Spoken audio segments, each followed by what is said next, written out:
Today's episode is brought to you by Anthropic and their new AI model, Claude Pro. Get 50% off Claude Pro when you use our link, claude.ai/make it. That's claude.ai/make it, all one word, for 50% off your first 3 months. Now, on to the show. Right, Yeah. that's the idea. Just say what you got to say, and it'll be perfect. So John Mayer Cool. song, Nick, you sing that? John Mayer, say what you want to say. Say what you need to say. How's it go? No, I'm not singing that.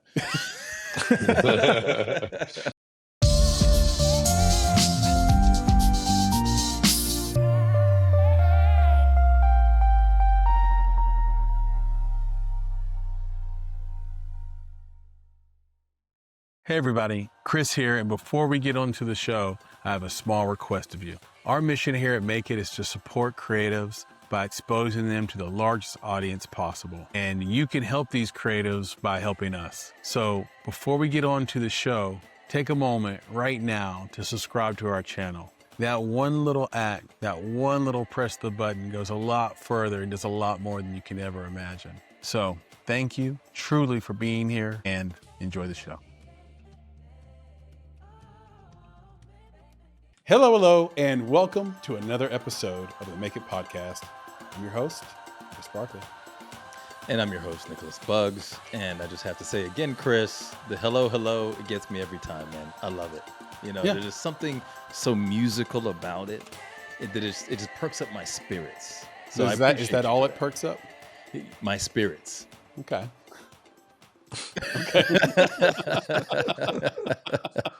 Just checking.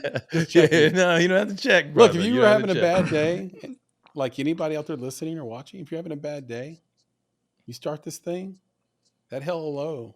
What did I just say? That hello.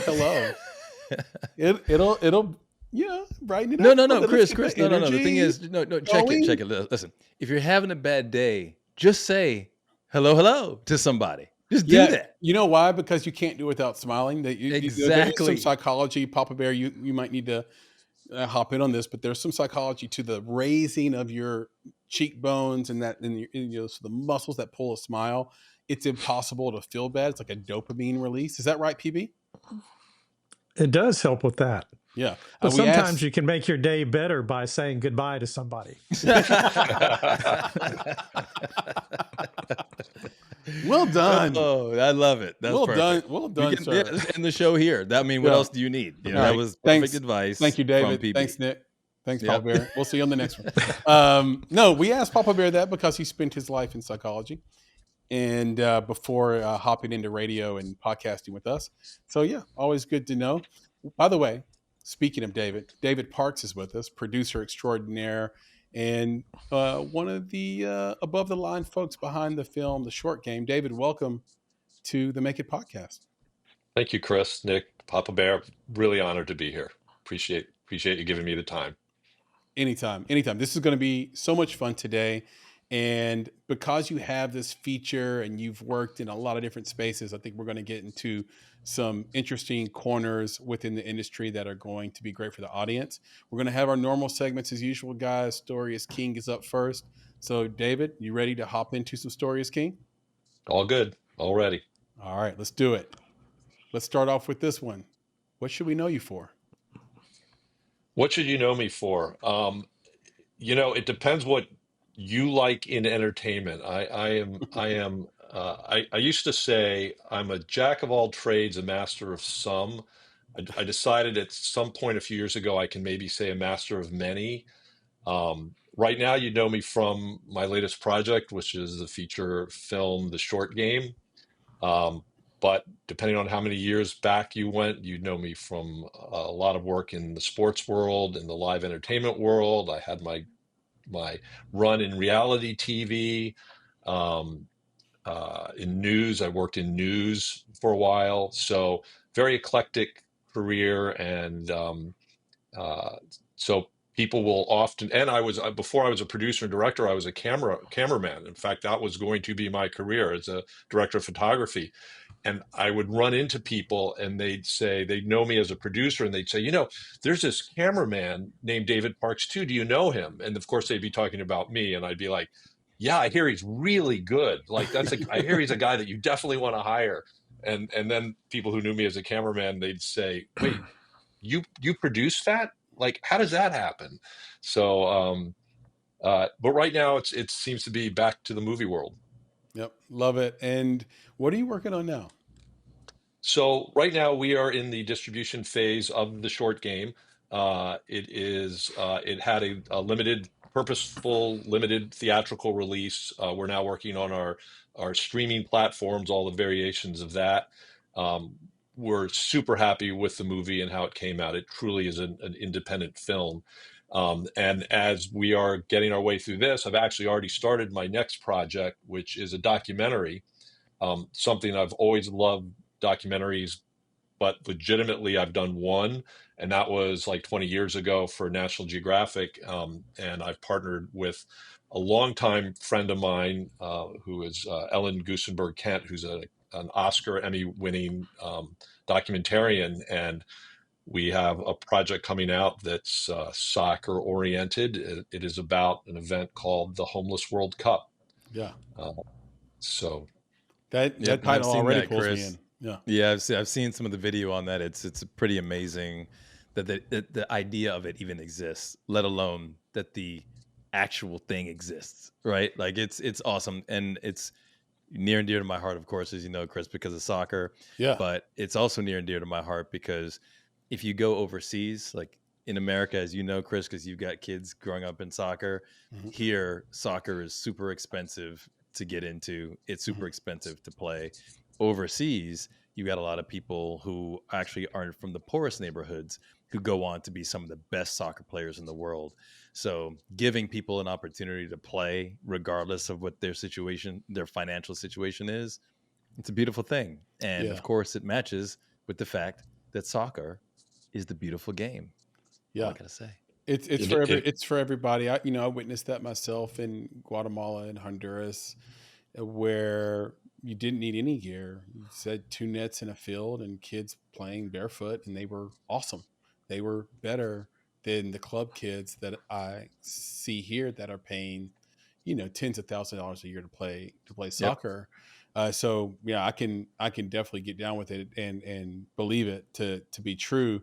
And I'll just say this about documentary, David. Like, it's making a major comeback. Off camera, Papa Bear, Nick, and the team, we had a lengthier conversation about how documentary is going to make a comeback because we're in the age of AI, and there are going to be people who are going to hunger for the luxury of seeing something that they can connect to the world they live in physically.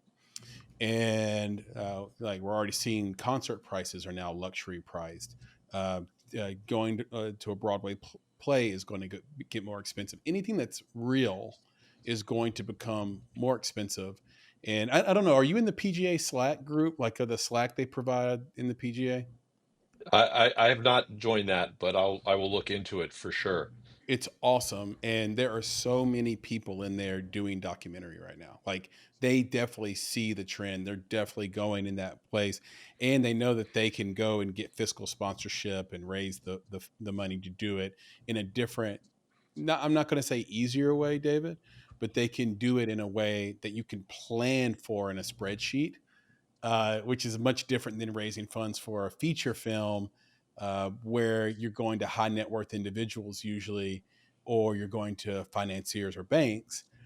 This, you can just go down the list of companies, organizations, nonprofits that you want to call, and it's very much producer friendly because you just throw them into your software or throw them into a spreadsheet, and you're good to go. So yeah, well, it's definitely becoming sort of a pseudo golden age for documentary films, and even more so series. Ours is a series, and financially it's much easier now. It's still difficult to sell things, don't get me wrong. It's still every network has a very specific parameters they're looking for, but compared to the first doc I did like I was saying, like a little over 20 years ago, where I figured out that I made pennies on the hour, and I said, okay, this is great, but I can't make a living doing this. Now you legitimately can. And so, it's nice. It's nice I like being able to bounce back and forth between, uh, you know, different genres and different types of entertainment. And documentary also, at least for the one that we're doing, has a true social angle to it. And, the Homeless World Cup is solving homelessness using soccer and sport, which is it's Amazing. genius what they're doing. Yeah. And so there's that benefit to it also, which is important to me. Yeah, I think that's true. I mean, you really can't have even a consumer product today without it having a connection to something it's doing greater in the world. Like you no longer can sort of have a pure profit organization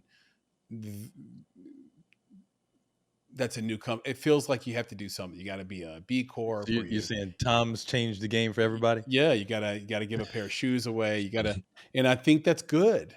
I think that's a net good for, the Tom story is an interesting one in the way it ended, but I think it's a net good, for society. Where were you born, David? I was born in Washington, D.C., Washington Hospital Center. So I'm actually one of those people who can legitimately say I am from the city. I grew up mostly in Maryland in the suburbs, but went to high school in the city and was, like I said, was born there and love going back there. Still feel a very strong attachment to the area. When did you move out to LA? I moved out to LA in 1985 for school, but it was interesting. It actually happened because I did not get a job that I had applied for in DC. They told me I was overqualified for it, even though I really had no qualifications at all, which was a little weird. I was like, hey, I'm like in school still. And so I thought, you know what? I'm just going to take the summer. I'm going to move to LA and have some fun. And I never left. I applied to film school at USC, and that was it. Never left until about 10 years ago. But I was there for like 30 years. So I'm not surprised that you applied at USC and then never left. For those that haven't been on that campus, the campus itself is straight out of central casting, right? Like you get on that campus, you don't want to leave. Like it's awesome. One of the best college campuses I've ever walked. And then they have this historic library. And if you're a sports fan and you get to sort of see Trojan Field, it's a lot. It's a lot. And you have to have incredible grades. So kudos, David, for having incredible grades, because I know what kind of grades you have to get in there. But if you did that, yeah, it would be hard to leave. I completely understand that. And it sounds like the job that he applied for, the person who was reviewing his resume was like, oh no, one day this guy's going to take my job. So well, you know what happened? Get him out of here. Overqualified. They hired somebody else, and then they called me 3 months later and said, that person didn't work out. Are you still interested? And I said, sorry, I'm in Southern California and I am not leaving. It was nice. See, that's what happened. Sun I knew was it. shining. Yeah. He was adequately qualified, but the person was a little bit fearful of their job. And yeah, well, you did the right thing, and the universe works in mysterious ways. Two rules of hiring, Nick. One, never hire somebody you can't fire. Okay. And then two, never hire your replacement. Never hire the guy or gal who's going to come in and obviously be smarter and better than you at your job, and you can know that. And it's funny how you know that, but you know that right away. Like you can sense that. So, hey man, kudos to that hiring manager, because now we get to be here with David. And this make me wonder about the question of when you knew you were going to live a life in film and TV. Yeah. So I was not one of those kids that grew up making movies with their dad's Super 8 camera and thinking this is what I want to do. In fact, I had zero I went undergrad to Syracuse University, and then I went to grad school at Southern Cal. Okay. And when I went to Syracuse, I was a pre-law major, political science. I was going to be a lawyer. I moved back to DC, get a job at a law firm, and be happy living in DC. And at Syracuse, which of course has the Newhouse School, top school for communication in the country, I took a class as an elective, just like a TV radio introductory class.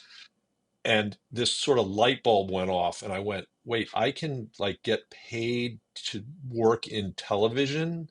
That's kind of cool. And then all of a sudden, my interest in sports started to come to this idea of, and I never wanted to be on camera. I always wanted to be the person telling the person on camera what to do. So, so all of a sudden, I remember I called my parents, and I didn't quite know how they would take it. And so they said, so, how's school? And I'm like, great. I got, a 97 on my exam, and I went out on a date and met this really, really neat girl, and we won our soccer game, and I'm changing majors, and I had a meeting with my professor, and they're like, wait, go back one. Rewind. And I go, what? We won our soccer game? They go, no, the other thing. But they were very supportive of it, and yeah, so that was the big change. But even then, I thought my career was going to be in sports. My first job out of college was with NBC Sports, but it was that move to LA that then jumped me over into television and scripted stuff. But honestly, my career has really jumped around, and eventually I made my way back to sports and television, like live sports events, and producing and directing those things. I don't want to. I could go on from story to story to story, but I worked for the NHL for 4 years, and I was producing the Winter Classic and these big events. Amazing. I was with a team of people. I don't want to take credit for producing the actual show, but I was like the supervising creative producer, and I would, everything that wasn't the hockey game, I had a big hand in. And I was so it was covered by NBC, and I'm up the night before. This was the Winter Classic in Chicago, so it was it was in Boston, so it was number 3. And I'm up in the press box, and we just finished rehearsals, and I look down and I see Bob Costas walking across the infield. So my first job at NBC Sports was my job was sitting in, crouched down behind the announcers in the booth with Bob and Chris Collinsworth. And I would get Bob his orange juice. He always had an orange juice, right? So like that was my job. And, to my friends at school, they thought I had made it. To them, I might as well have been running NBC. I'm like, no, you guys don't understand. I get Bob Costas' orange juice. And they're like, Bob Costas, so, but that was like, 20 something years earlier. Right. So I run down to the field, and I go up to Bob, and he was with Jim Craig, the goalie from the 1980 hockey team, which was really cool too. And I said, and Bob went to Syracuse, right? And so I said, Bob, I just wanted to kind of reintroduce myself, and you do not have to pretend like you remember me or know me, and I tell him how we know each other and that I went to Syracuse and all. And he said, so what are you doing here? And I said, well, I'm, creative producer for the Winter Classic. And he said, well, of course you are. That's what Syracuse grads do. We start getting orange juice for each other, and then we're running the show. And I said, yeah, but if you knew how I got there, it was not just this path that went like this through NBC. It was this up and down and starting over and moving to LA and all. It was very funny, but super genuine guy. And it was really great to kind of remake that connection. Yeah, I was going to say Bob Costas is kind of renowned for his ability to sort of pull a memory out from the past and talk about it at length and be incredibly detailed. There's a few people like that, but Bob's certainly in that group, especially with baseball. And like I think him and Keith Oberman are like Rain Man when it comes to baseball facts and just little notes and things like that. So that doesn't surprise me. Were you ever working, this is my own curiosity, it's just sort of outside the segment here a little bit. did you ever consider going to work for CNN Sports?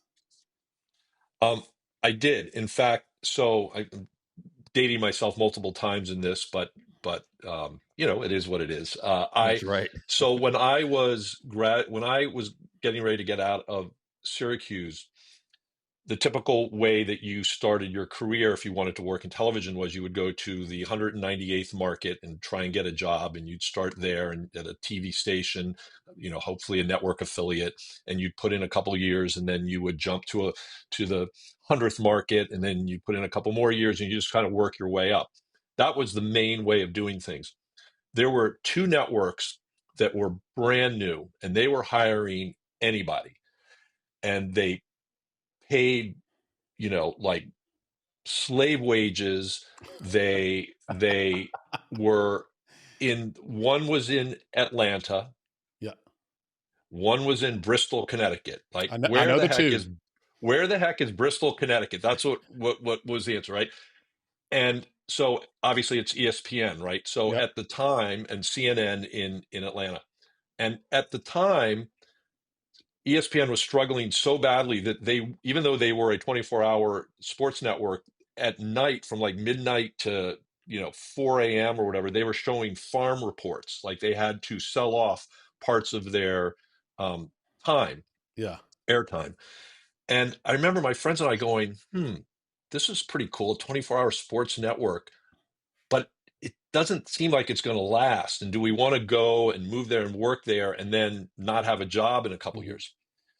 So I don't have a lot of regrets in my life. I try not to live my life with any regrets, right? I just try and make the best decision and then just say no regrets. It's one of my mantras. But I will admit that I occasionally think about that because I probably have been retired by now from having been the head of the entire network, right? If I had started way back then and worked my way up straight through there. But and CNN was straight news then, and it was the same deal. Like, do I want to move to Atlanta? The fact that I actually caught on with NBC out of New York was pretty big and legit at the time anyway. So it's not like I suddenly had to go to, some, small town in Montana. Nothing against Montana, beautiful state. Whoa, guy! I'm from Montana. This is crazy. No, go ahead. But it's like I didn't have to like city hop for the first 10 years of my career, and so like I said, I made the best decision I could at the time, and it allowed me to get to a circuitous and interesting path to get to where I'm at. So I appreciate you indulging my curiosity there. You mentioned your parents. If you had to give 3 words that describe your house, what would they be? Growing up, competitive, having mostly to do with my brothers, and I have two brothers. One's 2 years younger than me, one's 5 years younger. But we were all sort of, very into sports and competitiveness, in a nice way, in a friendly way. We're still, all three of us, we're very different people, but we're very close still. I would say pranks, uh, like if you can't handle a good prank, you don't want to be in our family. It's like it was actually a litmus for whoever I was going to end up marrying, and for my brother's wives. It's like, if you can't take a joke, and I mean a good joke, not a mean joke, but a well thought out. I mean, we played some epic pranks on each other and on our parents, and so that's always been part of it, and that's it. And I would say just family, probably. I mean, we certainly, like everybody, have our differences, and there were challenging times, but really we stuck together. And my parents have always said, like, at the end of the day, you have your family to rely on. And in our case, that's been true. My father celebrates his 95th birthday this November. We're oh, making plans. My daughter just designed the invitation for the party that we're throwing for him. that's amazing. That's Yeah, amazing, man. congratulations 95. there. I love that, man. Yeah, Yep. Shout out and to your just dad. and he's still active and all, and he's a veteran. He's a he's a retired Navy officer, and you'll always see him with his Navy cap on, and which he appreciates the appreciation he gets. And my mom's 88, and if you met her, I swear you would think she's 65 or 70. I mean, she is unbelievable athlete. She plays 18 holes of golf 3 days a week, walks like Walks. several miles the other days, It's works out. If you amazing. hug her, she's like a rock. I mean, she is in unbelievable shape. And so just blessed that they're still around, and they've, that my kids are getting to know their grandparents, and not just as 3-year-olds, but now as, adults. And so it's been great. True blessing. And thank you for It that. So is. the three are competitive, pranks, and family. I have to think about pranks. That's very much like my family. If you can't take a joke in my family, you won't fit in. And I'll do this. You give me your best parent prank. I'll give you mine. All right, you first. What's your best parent prank? Okay, so you're asking for the prank on my parents. Yeah, Mm-hmm. because you mentioned you pranked your parents pretty good. Yeah. So this is still referred to. So my brother, the one, Michael, who's 2 years younger than me, he had this very serious girlfriend for quite a while. And Already great. my mom was desperate for one of us to get married and start having kids so that she'd have grandkids. When we were in college, she's like, go around the block, don't rush into it. But when you hit 30 and you don't have like no prospect, or there's nobody serious, you're not serious about getting married, then she started to worry, because she really wanted grandkids. So my brother's been serious with his girl, and he was going on a trip with her to Seattle. I happened to be back home visiting my parents. They now live in Annapolis. And so I was back home visiting them. And I thought, you know what, this is a great opportunity for a prank. So I tell my mom, I said, listen, this is how I said I would go. Has Mike told you anything lately? And she goes, well, about what? And I said, his trip. And she goes, no, why? And I go, no, never mind. No, don't worry about it. And she's like, well, you can't do that. What is? And I go, I can't tell you. It's a surprise, and I can't blow it for him. And she's like, David, come on, you've gotta, the only person in the world calls me David, right? Yeah. And so you gotta tell me. And I'm like, okay. I go, but you got to swear that when Mike tells you that that you act surprised. She goes, yeah. I said, Mike's going to ask his girlfriend to marry him. And she's like, oh, she got so excited. I go, but Mom, you don't tell anybody else. I mean, don't act surprised when Mike tells you. Of course, this wasn't true, by the way, in case it's not clear. Right. This was not true at all. And so I figured that she would talk to my brother like even later that day or the next day, and she'd say, is there something you want to tell me? And then he'd be like, no, Dave pranked you, right? Yeah. That's not what happened. A couple days went by before he talked to her. In the meantime, what did she do? She went out and told all her friends. Oh, Nick, that's great. So then Mike calls and says, so she says, then finally she's like, so is there something you want to tell me? And he goes, I don't know what you're talking about. And she goes, David spilled it. Thank you very much, Mom, for throwing me under the bus. That you got engaged. So this is where my brothers are smart and great pranksters too, because he, instead of saying, no, it's not true, he's like, he told you, he wasn't supposed to tell you. So now he's perpetuating this prank. And this went on for I don't know, another 24, 48 hours or something. And then finally we told her. And of course, now she's upset because she has actually told all her friends. I told you not to tell your friends. Right? It wasn't just my prank. It was like this connection that my brother and I had to, combine to make this one of the more epic ones on my parents. Yeah, and Yeah, this is great because it's hysterical because Nick, this is also the way you figure out sort of who the rat in your friend group is, right? You tell them a piece of He called his mom a rat. No, I've heard of this. like you go to somebody, you give a piece of disinformation that isn't true, and then see if the information comes back to you, and then who the person is. That's sort of where the leak is. Right. Yeah. And rat can be kind of harsh, but if you just try to figure out who's in the rumor mill in your friend group, it's like, boom, you nailed it. There you go. Right. And because I think people do that when they're really happy for you or whatever, or they're just making conversation, but they don't realize they're actually sort of spreading a thing. Now, So what's yours? David, I knew you were going to ask. I'll make mine quick. I used to work at Blockbuster Video when I was 19 years old. RIP Blockbuster Video. And they used to do, so studios would do these large rollouts. Different, I mean, there's still some large rollouts today. I think about Barbieheimer, but they would put like, they'd bring you like giant setups, the kind that you see in the theater now. They'd put those in Blockbuster Videos too, like giant cardboard build outs. Mm-hmm. And the movie Liar Liar had just released. And there was a giant cutout of Jim Carrey, life-size cutout of Jim Carrey. And the movie had gone past. It was time for that to end. They were going to throw it in the dumpster. I said, no, I'll take Jim Carrey. And, and so I took the life-size cardboard cutout of Jim Carrey that stands up.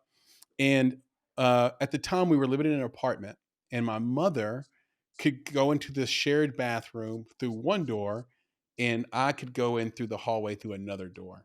So there are two doors that go into the same bathroom. So late at night, I hid life-size Jim Carrey behind a door, knowing that my mom gets up at night to use the restroom every night, right? So I just sat awake waiting. And at 1 a.m., the scream came. Like she beat the hell out of cardboard Jim Carrey. I was like, oh my God. I'm so glad it wasn't a real person. Jeez Louise, Man, look what you did I to love Jim. it. Fight or flight, and she chose fight. And so That's right. She's right. a fight person. I can't see, Chris. That turns into that edge of mean, because my thing was, I used to like you call it scaring people. I would startle people, right? I would startle my mom and whatever, and it was funny, whatever. Mm-hmm. And then one day she was like, you can give somebody a heart attack like that. Yeah. And I was like, dang it. That pretty much ended all my pranking. It was like, I can't do that. I can't jump around the corner anymore, because if I give my mom a heart attack and she dies, like, and you're quite that's not funny. That's not funny at all. Right? Yeah. So I was like, exactly. Yeah.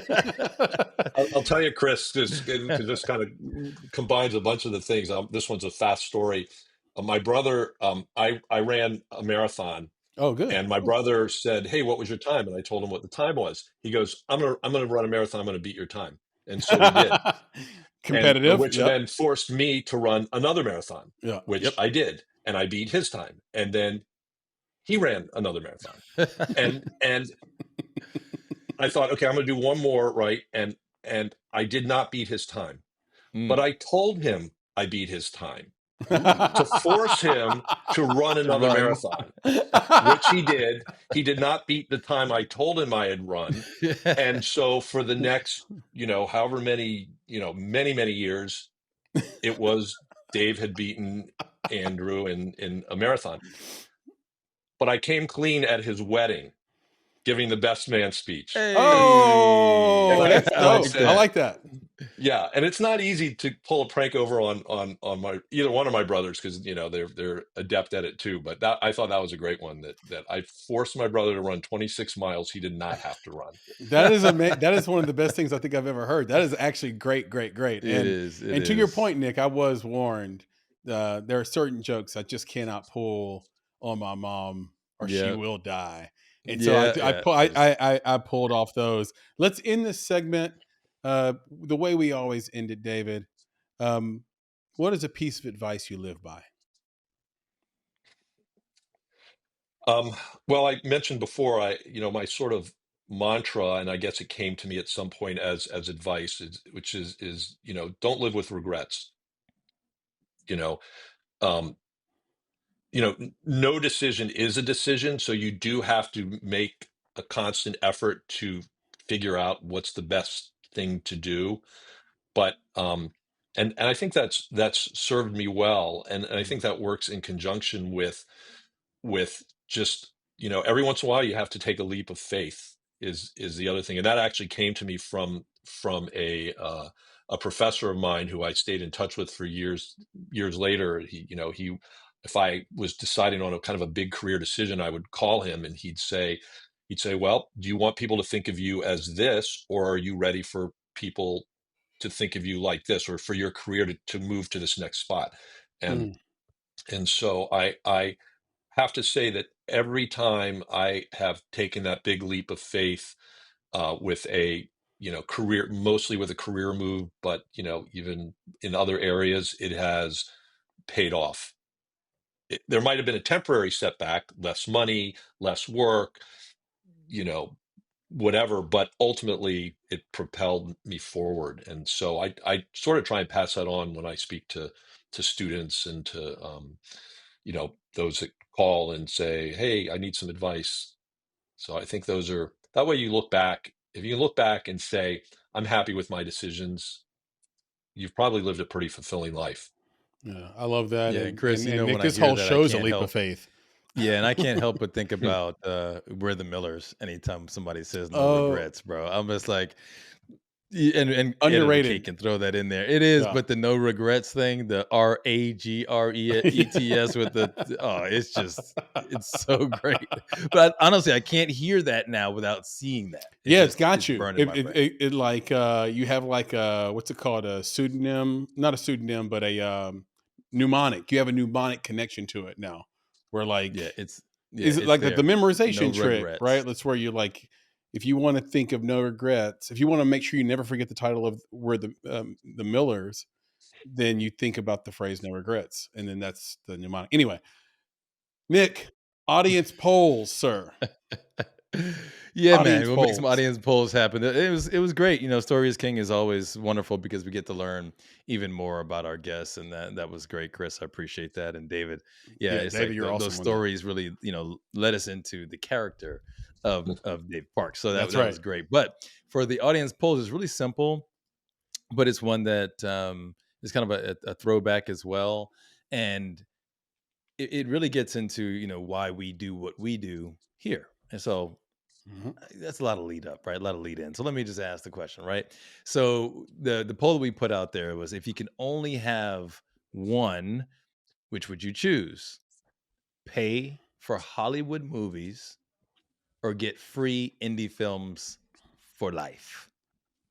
Okay, Mm. those are the two options. Explain You that only have one. context, because that first question, the first option, is a little confusing.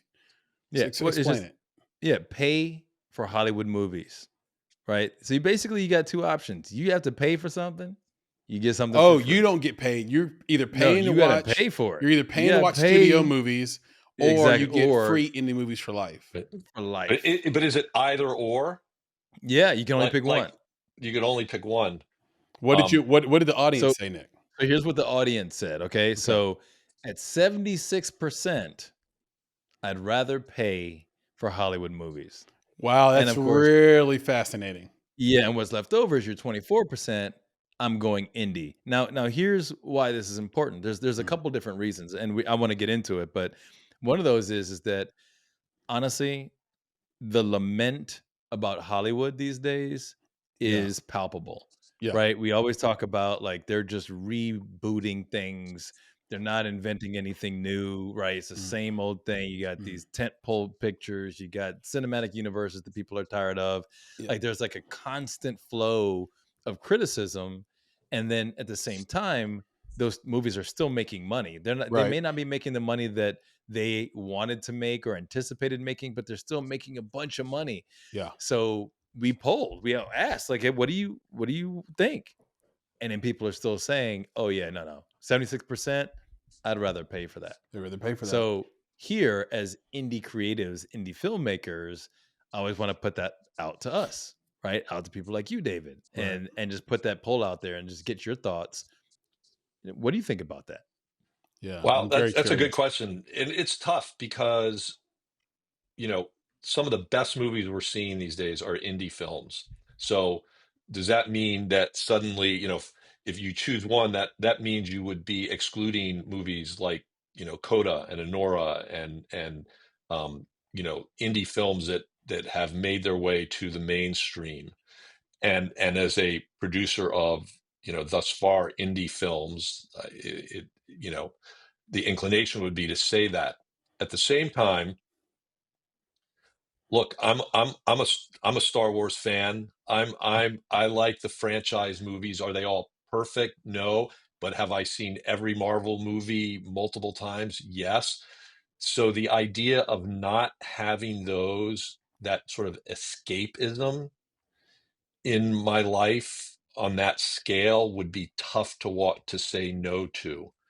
Um, I, I'm going to go against what would be best serving for me. I'd say I'd probably pay to continue to see Hollywood and hope that there were enough good, well-written films that had that indie feel to it, but that were being made, by studios. I No, guess. but I love that though, but that because you mentioned something that I think is completely true Mm. that our audience might be thinking, which is indie films generally speak to the reality of life, right? They're more real. They're more, hey, it's honestly like a working class perspective on things. Yeah. And Hollywood films are almost the opposite of that. You just said it, escapism, right? You need something to take you out of the daily grind, take you out of the things that you're doing on a regular basis. And some of these big bombastic films, like you said, Star Wars, Avengers, these types of things, do take you out of that. And I think that's what people need. I think there's a balance there. Of course, from an indie filmmaker's perspective, I know from yours as well, you need to be grounded in the real. But the idea, like you said, of now having to give up the escape, I don't know if people are willing to do that. And that's what the audience says, right? That's what the And poll says. I know we got to pay some bills, but I'd love to amend to that, Nick, which is, I think somewhere deep down, you start to consider the options of the poll. And as a reader, you say to yourself, I think Hollywood could make a Nora, but I don't think Sean Baker could make a Marvel movie without the studio. And that's the gamble. That's where you push your chips in on the studio made films, because kind of to David's point, David, I know you're pointing this in a different direction, but like at some point you just hope, well, the studio will make a movie like Coda, right? Like, but I can't rely on an indie filmmaker to make anything as big and bombastic as the Barbie movie, for example, right? Or any of the MCU stuff or DC stuff. So that, I think, is why people lean towards, when you start to think about it critically, you're like, what am I missing out on? Okay, I may not be missing out on anything given enough time. Yeah, and there's one more thing in there, but David, I was going to mention is that I think the curation is a big deal, and I know that this is true for me. Like I love indie films, man. Like I could probably give up the Hollywood movies and go straight indie, but enjoying the best of what indie is, because when we say indie films, we still mean good indie films, right? Yeah. And the challenge is that those films are not curated the way Hollywood is curated. So if you go all in on indie, then you're going to do some work, right? Yeah. You're going to have to do the work of identifying what are the best of breed, right? Indie films to watch. And you may not want that work. Yeah. Just And, being honest. if I know you said you got to pay some bills, but if I can slightly disagree with you, Chris, on one thing, which Okay. is that a lot of today's big directors and filmmakers did start as indie filmmakers. Yes. 100%. So I hate being a name dropper, but I'm going to name drop a couple people. Please. The Russo brothers. So I've known Joe Russo since back when he was doing independent film. Him and his brother did this first independent film. I'm blanking on what the name of it was, but that's how they started. And in fact, when they got tapped to do Captain America, the first one, it was like, wait, what? Do they know who they're talking to? Like this isn't your fort. They were doing comedy TV at the time, Yeah. and all of a sudden they're doing this. So I like to think that they have not lost that sensibility, even though they have these massive budgets to do it. And then I also know I have friends who, a very good friend of mine, Aaron Schneider, directed Greyhound, which was on Apple TV. They're doing the sequel, Tom Hanks film. Yep. And Aaron also comes from a very indie-minded approach to filmmaking, and he did a short film that kind of helped launch his career, and I mean, it's all about story with these guys. So I mean, yeah, there are people whose first film, they come at it from a different way, and suddenly they're doing one of the Star Wars movies, and maybe they haven't worked their way through. But a lot of the people that I know in Hollywood movies did actually start in the more indie world. No disagreements for you'll get from me there. We just had Jay Duplass at the Nashville Film Festival, and his career got started with a short film that made it to Sundance and did well with his brother, of course. But Mhm. the whole thing was he was going to quit. He was 20 films in. He was like convinced that he wasn't making good art.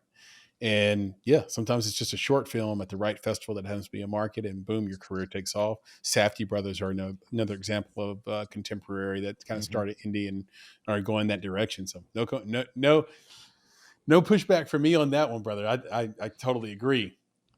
Nick, Papa Bear, David, can we just take a quick siesta to pay some bills, please? A siesta. I like it. Let's Mhm. do it. Yep. Papa Bear getting PB got the pen out. his pen a little bit moist. Checkbook. Get There that it check is. written. All right, let's pay some bills. We'll be right back. Shout out to this week's sponsor, Gusto. Let's be real.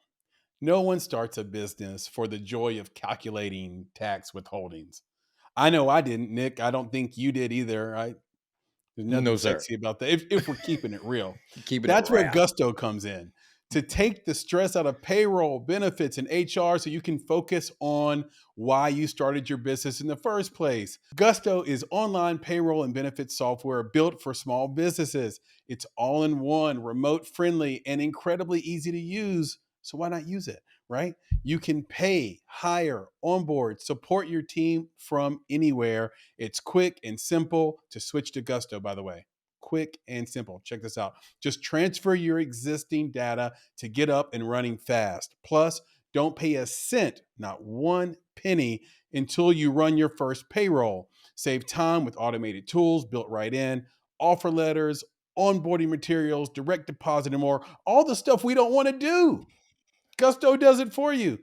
Try Gusto today at gusto.com/make it and get 3 months free when you run your first payroll. That's an insane deal. 3 months free, 3 months a long time. It is. That's a lot of the year. You're Yeah, good. it You're set is. up for the first quarter of 2026. That's a good deal, bro. Gusto.com/make it and get your first 3 months free when you run your first payroll. That's 3 months free of payroll at gusto.com/make it. Shout out to our sponsor, Anthropic, and their latest version of their AI model, Claude. I love Claude. Claude's internal and external research capabilities go way deeper than basic search. Think comprehensive, reliable search, analysis, or proper citations for clients, turning hours of research into minutes. My favorite part is that it connects to other productivity apps on my phone, right? So now it's a high-end assistant or taskmaster in my pocket. I'm just talking about software here, guys. Settle down. You can even connect Claude to your professional tools like GitHub, Jira, HubSpot, Notion, Google Workspace, which a lot of my producer friends use. So that can come in great handy as well, and Notion as well. And watch it become your command center with context from all your work. Claude is the AI for minds that don't stop at good enough. It's the collaborator that actually understands your entire workflow and thinks with you, not for you. Whether you're debugging code at midnight or strategizing your next business move or even film production move, Claude extends your thinking to tackle the problems that matter. Right. So my advice is let Anthropic Claude be your secret weapon. Why? Because Claude helps you draft scripts, build pitch decks, write grant proposals, and even brainstorm character arcs, all while acting like a trusted creative partner. You can feed it pages of dialogue or production notes, and it instantly returns amazing summaries or even rewrites that preserve your voice. So whether you're refining a story, managing a shoot, or planning distribution, Claude can save you hours, letting you focus on what you do best, which is creating powerful human stories. Yeah, 100%. And trust is a big deal too. There just was released a Producers Guild list for AI, and Anthropic's one of the trusted software that you can use, one of the trusted AIs for your project if you want to maintain your IP and all your critical data. So, if you're ready to tackle bigger problems, sign up for Claude today. Get 50% off Claude Pro when you use our link, claude.ai/make it. Now, this is critical. All those letters need to be lowercase. So claude.ai/make it all lowercase. And if you do that, you'll get 50% off your first 3 months of Claude Pro. And that includes access to all the features that Nick and I just mentioned. It's going to be just a powerhouse for you. Like Nick said, a creative partner. Again, the link is claude.ai/make it all lowercase to get 50% off, 50% off your first 3 months of Claude Pro. All right, now back to the show. And we're back. And you know what time that means it is, Nick, right? Like you know what time it is? I know what time it is, man. It's time for some filmmaker Q&A. That's right. I'm gonna check And my this watch. is yeah, man. I saw Filmmaker PB Q&A. checking it. And this is a wonderful time. And David, I wanted to let you know that I'm like really into making parallels these days with the projects and the things that our folks are working on and the filmmaking industry, because one of the things that I've come to learn over time is that people learn about different subjects in different ways. And sometimes if you can relate a topic to something that they're interested in, create a parallel that they haven't ever even thought of, it helps them to really get wrapped up in that subject matter, right? Like, oh yeah, I never thought about it like that. Like you brought something new to me and I didn't get it, right? You kind of shocked me with that. So we're going to make a little parallel today with the short game. Now I got to remind everybody, right? That just happens to be the title of your latest film. Is that correct? That is correct. Awesome. And I don't think we went deep into it, so I'm gonna let you do this real quick before I get into the Q&A. But what is the short game about?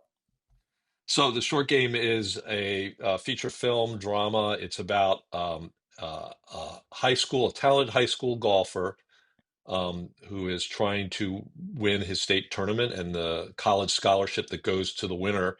But his path and preparation are impeded by having to take care of his younger autistic brother. And so really at the end of the day, it's sort of a reconciliation story. The story is told not through the autistic brother, but through the golfer. And that's purposeful, trying to tell a story in a way that you don't normally see. Normally you see movies like this about the character who's autistic is the main character.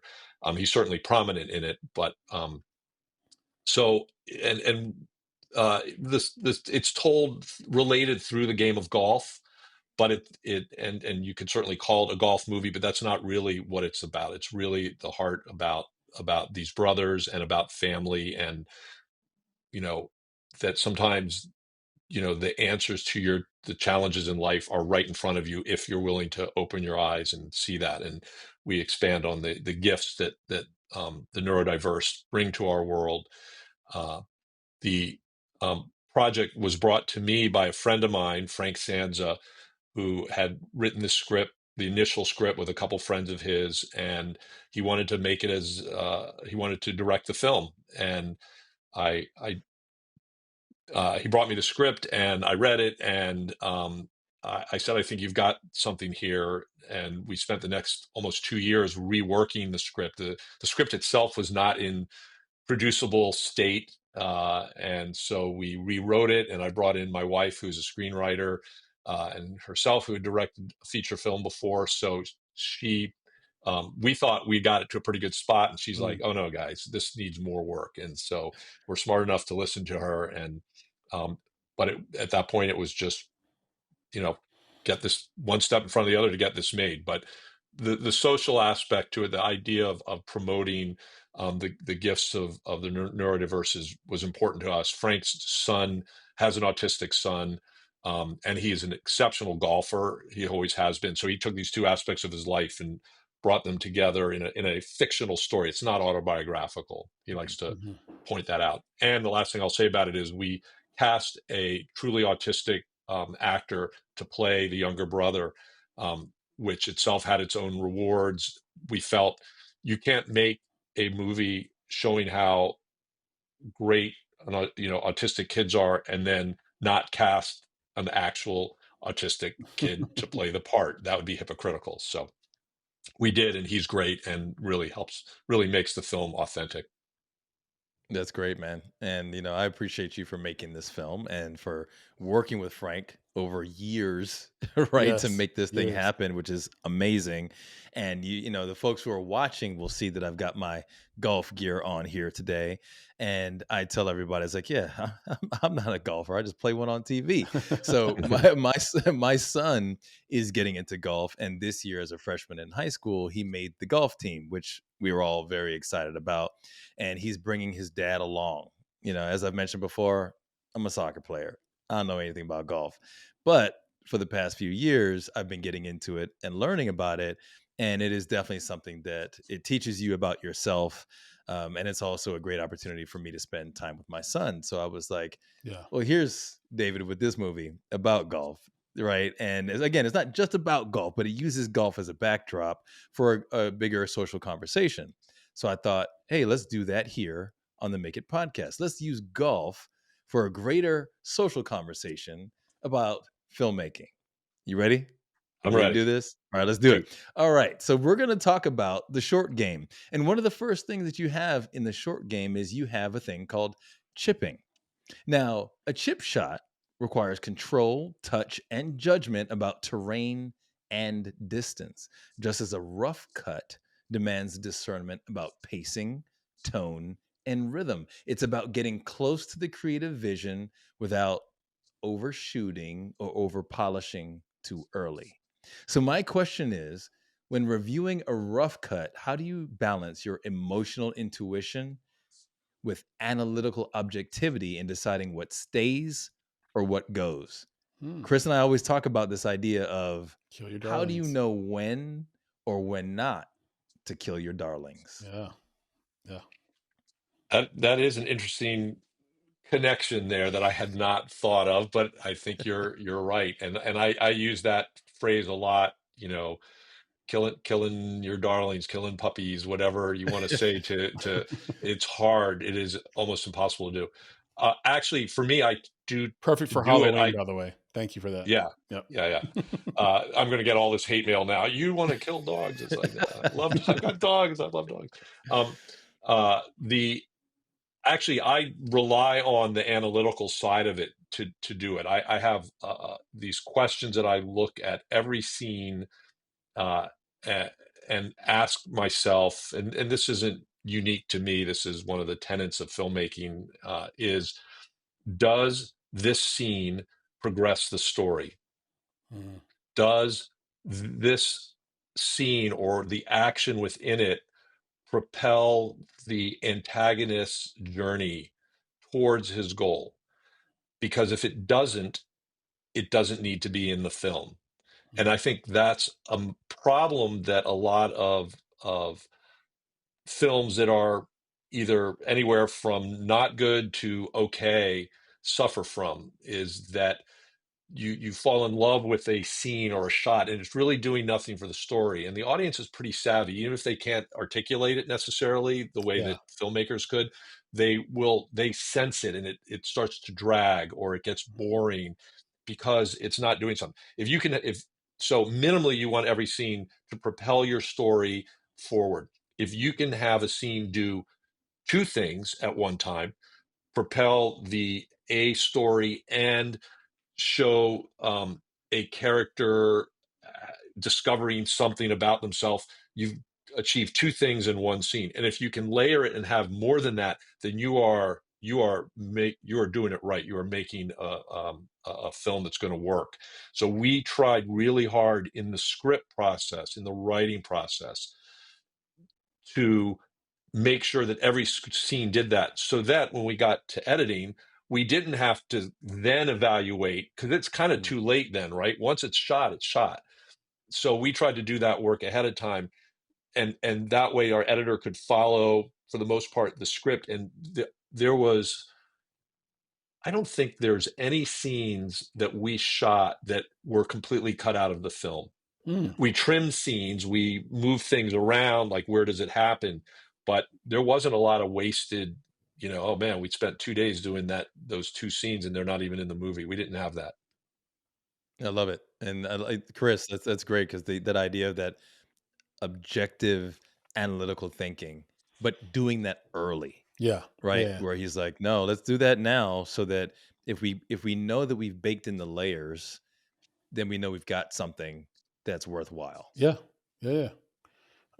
I thought the answer is spot on. I think the tough thing about watching it in the rough is you don't get the assistance of score. You don't get the assistance of, I mean, you have some placeholder stuff, but you're not getting you're trying to really watch performances and you're trying to watch rhythm and beats because you're not going to get the emotion that you'd get from a finished film or even a director's cut or that, as you progress along.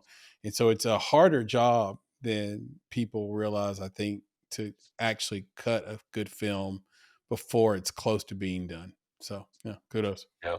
You have to rely on your editor, and that's we had a fantastic editor, Kevin Ross, who was a friend of mine from school. We Mhm. like you turn to your friends, the people that you know. Kevin he edited Stranger Things and Yellow Jackets and a lot of big hit Yeah, those are TV, and he huge. really wanted to do a feature, and the timing was right.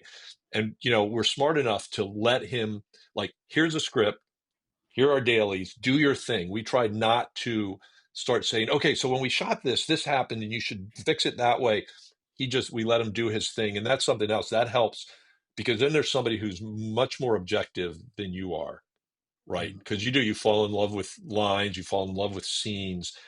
And there are elements that were cut out, like I said, not full scenes, but there are sections of scenes that I can't even tell you now what they were, because the film works so well without them that I don't miss that they're not there. And that's part of letting go and um, letting somebody else sort of, you know, tell you this works, this isn't working.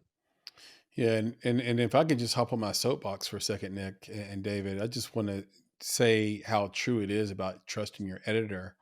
Um, our editor took a project. I had a friend that had made a short film. I said, "Hey, Ken, can you edit this short film?"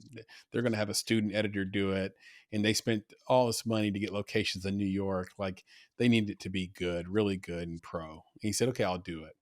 And he said, "Chris, the movie is done. We did a good job, but the sound is terrible. The sound's all over the place, and he didn't want to do it because it's just a short film." And it's going to cost this much to get the sound right. It's a short film. He doesn't want to do it. So I went and talked to him, and kudos to my friend. His name's Stuart. That listened. I said, Stuart, I understand that you're not going to go profit side on the short film, but then in that case, don't even release the film. That's how important getting the sound edit is right on the short. Spend the money. You're already in this much. Spend the money, get the sound right. Give someone a pleasurable experience when they watch your short film. And that's the reward when you make a short film. Otherwise, don't even put it out. I mean, me and Nick are still sitting on a few things we shot early that just are bad representations of who we are as creatives, and we're just not going to put them out. And it's like, so either way, you're going to waste some money, but one kid has a way bigger reward if you go for it. And to his credit, he took the advice. The sound was great, and his short film has made festivals all around the world now. It's like it's going where it needs to go. It's doing more than it would have done with that sound mix. You just trust your editor that their name is on it too. And if it sucks, for like it's they're holding that matzo ball too. You know what I mean? So anyway, Yeah. off so That's real. soapbox That's over. really, no, that's great advice. I mean, that's the kind of thing I'll probably steal that and use that in next time I speak to a class, because you're right. Now, I do always say that it's story, story, story, right? Yep. It's all about the script. Great acting, great cinematography, great sound, great music is not going to save an inherently bad script, right? But if you have a good script, those elements will enhance it, tenfold.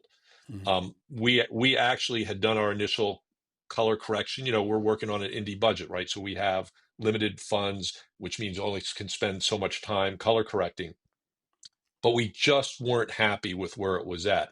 And we decided, look, this is going to live out, in the ether forever. Mm-hmm. Let's take the extra time. If we need to find more money, let's do that and really do a better color correction. And we did, and it is night and day better. The one that went to the festivals was the old one, and nobody said, "Oh wow!" Actually, we still had compliments on the cinematography, which was spectacular.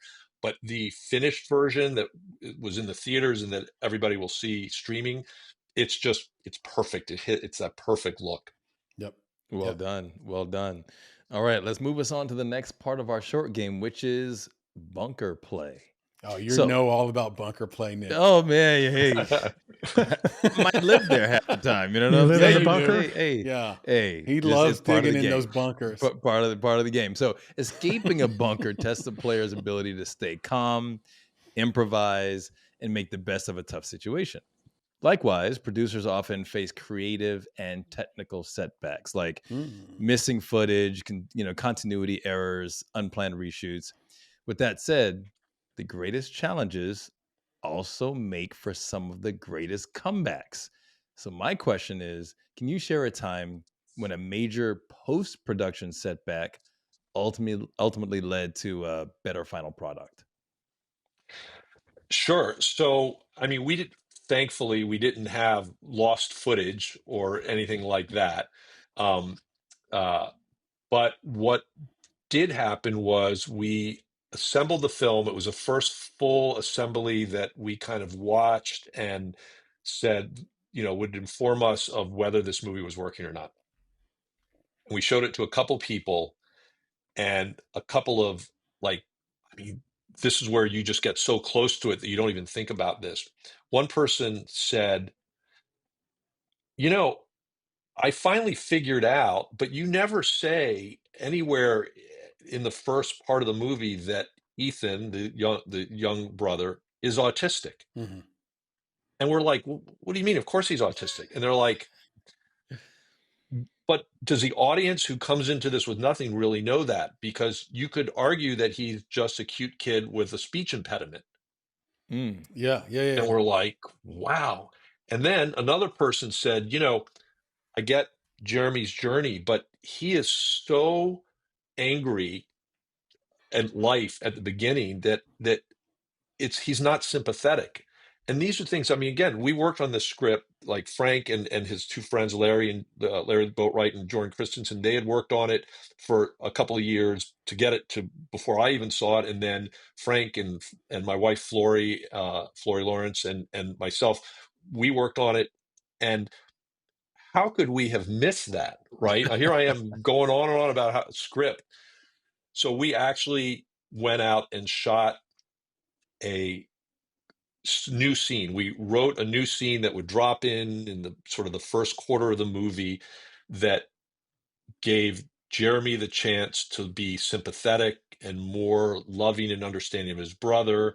It explained out loud that he's autistic, and it also helped a third thing, which was this character Carly, who's kind of documenting Jeremy's year in golf. It kind of explained why she was doing it and what that vehicle was about, and it all blended together nicely, because she'd say, okay, tell me about your brother, and he'd say, well, my brother Ethan, he's autistic. Boom, right? And he can be a challenge, and then he goes into these sort of loving statements. And so that was like, oh my gosh, like, thank goodness, like, we got input that showed us that. Otherwise, we would have put out a movie that a lot of people would have been confused about. But we were so close to it ourselves, we didn't notice. And thank goodness for that scene. Yeah, and being able to do that, to create that extra scene, that's indie flexibility right there. Can you imagine doing it on a feature, like let's say a Hollywood studio film? How much would that have cost? Right? What would the timing have been to even make that happen, to get the people back? And I don't know what the timing was like for you, but I can only imagine how much more difficult that would have been if not for the indie world that you were in. Yeah, it was 6 months after we finished filming, and we shot in a small town called Sherman, Texas, an hour directly north of Dallas, right on the Oklahoma border. And it's where Frank's originally from, Northern California, from Napa. But but a number of years ago he moved there, so everybody loves Frank. This guy is the nicest guy. I mean, he walked like, Shout out he to is. Frank Sanza. Shout out for sure. And he was such a great collaborator. I mean, that was number one. He trusted me. Sure, he would fight for the things he wanted, but he would listen, and it really was a collaborative process. But Frank is just so nice. He's so genuine, and the town just whatever you need. So we got so much for free. We got a free golf course to take over for almost 2 weeks. We got the school, the people, town folk coming out, people giving props. I mean, like everything that makes it an indie film. I love that. When we went to do the pickups, we actually flew to Atlanta, brought the two actors in, Ben Krieger, who plays Jeremy, and Emma Parks, who plays Carly. And we shot at our executive producer, who was our primary funder of the film, at his house. He said, just come down, we'll shoot at our house. We used his son is also a filmmaker. So he just said, I'll come and shoot it for you. So we did this. It was one day. It was only one day. And we went down and we just focused. We got it done in one day. And then we let Dan, our executive producer, make us his special chocolate martinis, and everybody had fun, right? and that was it. And so that's how we were able to do it, because it was a concern. Like, do we go to LA and shoot it? Where can we do it the most cost-effective way? But when we wrote the scene, we knew we had to write it, like the whole film, in a way that was producible on a indie budget. That's amazing.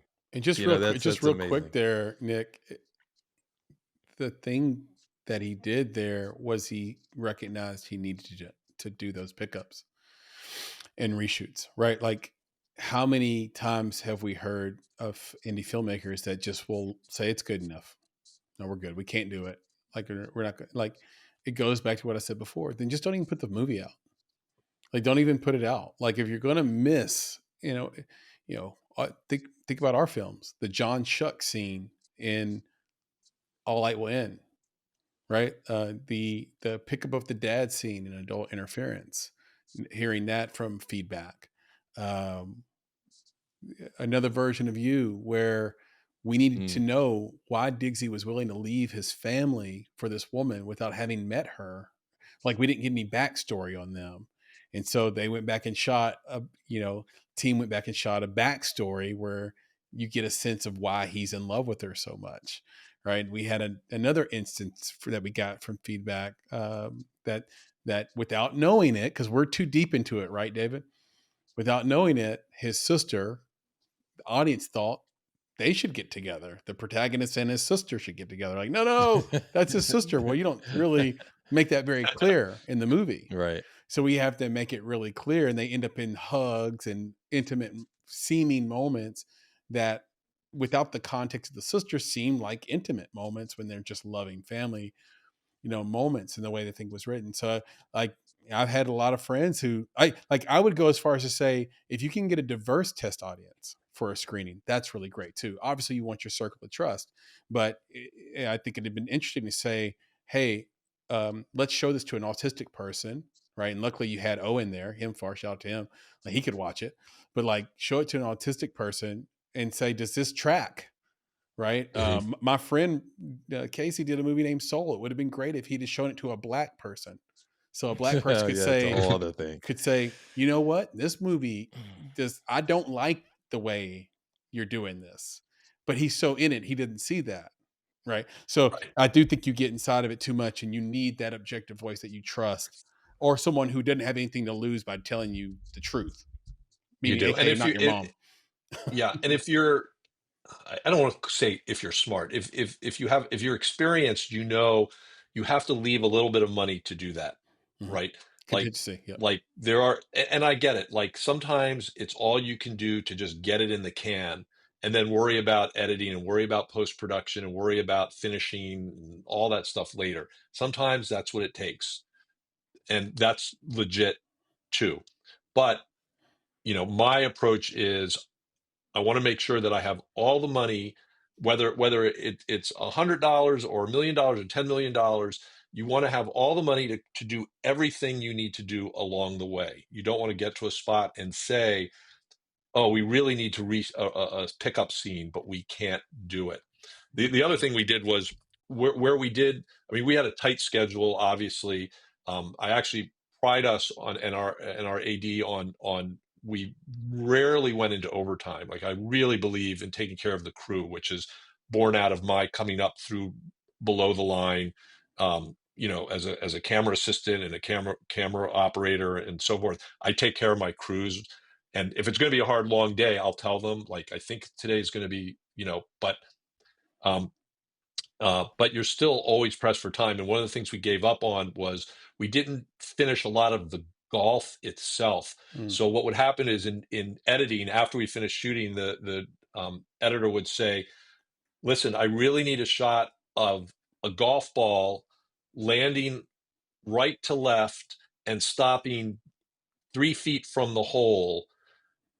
Can you get that for me? And either Frank or I would run out to a golf course, not even necessarily the golf course that we shot at, and we'd set up a camera and we would throw a ball until it got, gave him some options. And we said, and then like a week later, he'd be like, okay, now I need a club head hitting. And so there was a lot of that. So when people say, they go, oh, you only had one day of pickups. Well, not really. Actually, we had more than that. We had some lines we had to get Carly sane. We had to shoot some reaction stuff with her. So we did that. And it's just an ongoing process. But, we did a very poor man's method. My favorite shot in the whole movie was shot on an iPhone. Shout out to scene? Apple, right? Let's go. Which scene was it? The slow-mo shot, and it's in our trailer also, the slow-mo shot of the ball. So the ball is sitting on the tee, the happy face. You see the happy face? I think I have the ball right. I think I have the ball here. Is it? I don't know. I have Bruce's ball here right now. Showing us the ball from the movie. Yeah. The ball's on the tee, and then I think so. Then Jeremy hits the ball, and the phone's down right in the grass, and we cranked it up. Put it on 4K and cranked it up, and the sky was like a little bit dark. It was just serendipity. It wasn't, I'd like to say we did all these things. You can't control what the sky looks like, but he hit the ball perfectly. Actually, Aiden Alexander, who played Bruce, is a legit golfer. So he actually hit the ball, and it just goes away, but it stays in frame, and it just goes away from the camera. And it was shot on an iPhone. Everybody asks, how'd you do that shot? And you see little blades of grass kind of go up. Yeah. There's this perverse side of me that really wants to do a movie or even a short film on just an iPhone, like the new iPro 17 commercials. Make it happen. I would love to do that. Hey, Apple, if you're watching, Yeah. because you can do that. Yeah, that's great. And Chris, one of the things I wanted to mention in this is the beauty in understanding the value of your executive producers beyond the financing. Like Chris, you and I talk about that all the time. It's like, this is a resource that you have. If you think about them as just the money, you're really losing out. Your executive producers can bring so much to the table, even as you mentioned, not just the house, but a son who's also a filmmaker, right? Yeah. There's who knows how many different resources your executive producers have access to. Bring them into the project. Yeah. Don't think about them as just dollar signs, because you're losing out on the significant value that they could provide. So I love the fact that you brought them in. That's so true. Dan Hagel, and look, like we have kudos to all our investors. They all, like the ones that came in early, Dan came in a little bit later. The ones that came in early are how we got to the point where we could even move forward. Dan came in and he has been so supportive but without being like, he's trusted us. And the scariest moment was when we showed him the film. And it was actually the first time, it was before that we did the pickup scene. And we sent it to him on like December 30th. And we said, here's the link, and we waited and we don't hear anything and we don't hear anything. It's New Year's Eve and it's January 1st and we haven't heard anything. And Frank and we are freaking out. Have you heard from him? I go, no, nothing. So I was like, okay, I bet you he hasn't watched it because we knew he was going to be traveling and stuff. So I sent him an email and I said, hey, if you're having a problem with the link, I'm trying to come up with some indirect way and, let us know. Yeah. And then he writes, he goes, I'm so sorry. We just haven't had a chance to watch him and his wife. We've just not had a chance to watch it yet. So I was like, okay, so at least it doesn't mean he hasn't liked it, but now he still hasn't watched it. And another day goes by and another day goes by. And then finally, all of a sudden, an email. So I'm getting ready to how am I going to poke him again? Right. And I get an email and I'm like so nervous to click on it. And it just says, finally watched the film. My wife and I were in tears. Ooh. It is so good. And I was like, I mean, that was one of, just a seminal moment in the process that he was happy because he has a lot at stake. Right. And even now he's still wrote me the other day and he just said, I just want you to know that we are so happy with this film, regardless of what happens, whether we, financially, obviously there's a lot at stake and I feel a lot of pressure to make him whole, but despite that, he is still super happy. And that means a lot. Yeah. Jonathan Bowen, one of our guests that we had on, I think a couple of weeks ago, said it best. So, once you make a film, it's in the world forever. It's part of history. And when you do a good film, it's such a gift. It's priceless. So yeah, kudos.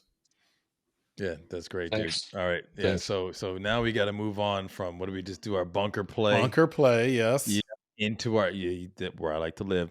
Into our putting game, right? So our putting is the most delicate and decisive part of the short game.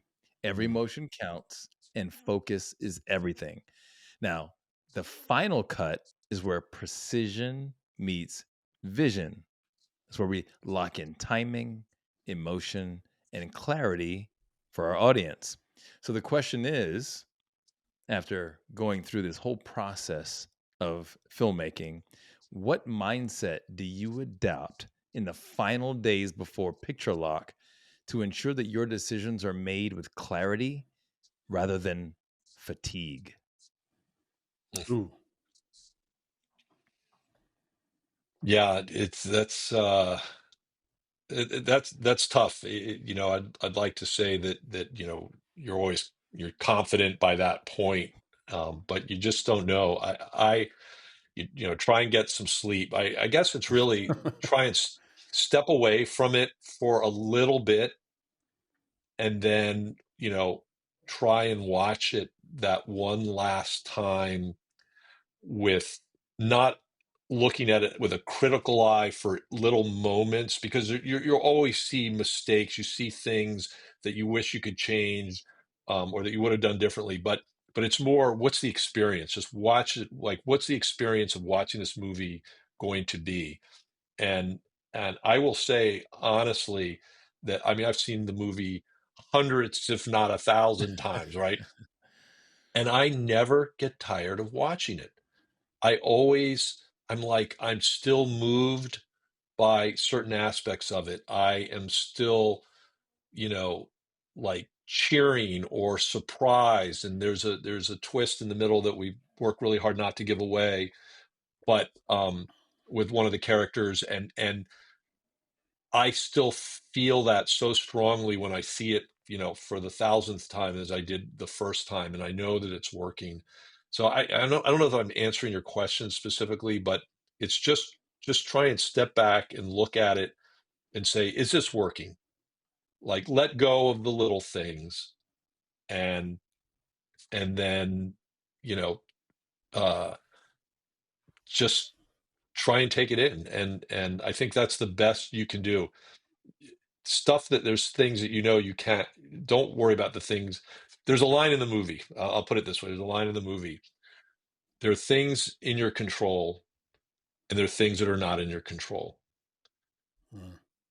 Worry about what you do with the things that you can control is up to you, right? I'm paraphrasing, obviously, but Yep. and that's ultimately when you go to finish the film. That's what you have to say. We've done the best we can. We've done what we could, and don't worry about the things you can't control now. So.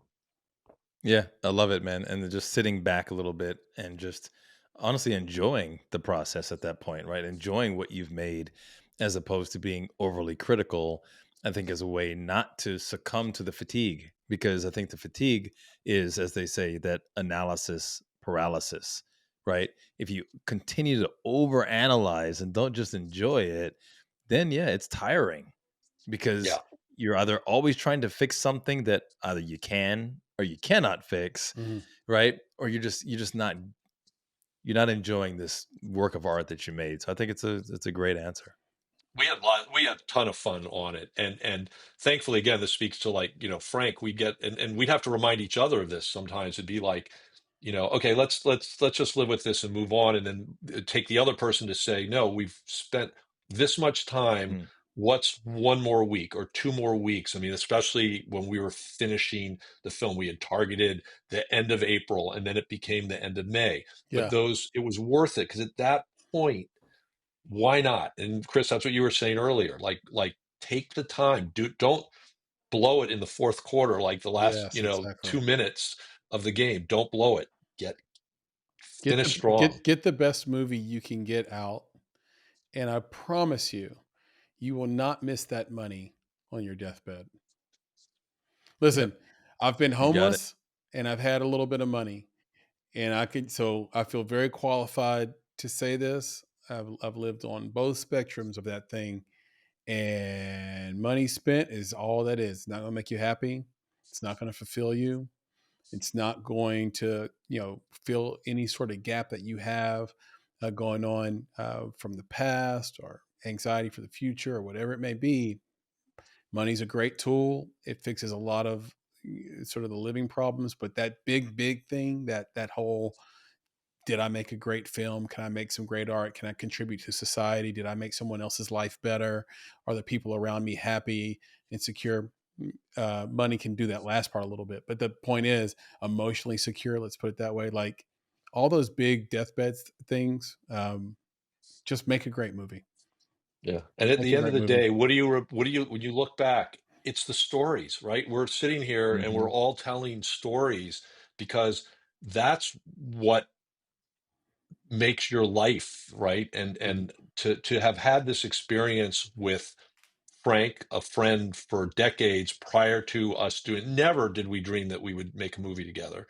And we did, and it's a special thing. It was, for me, it was kind of like a gift that I got it, but it was also a gift for me to help him realize his dream. And as you all may or may not be aware, my daughter is in the film, and it was a big deal. She played Carly, Mhm. and that was a big deal. And she wasn't even supposed to play Carly. The actress who was playing her filmed one day and then tested positive for COVID and had to drop out. And then Frank, not me, in fact, I was against it Right. initially. Frank asked, he wanted, even though he had lots of other options, he asked Emma, who had a much smaller part. She was originally going to play Erica, to then take on this lead role. And um, so that was a gift to me also, to have this experience of working with my daughter and helping her realize a bit of her dream.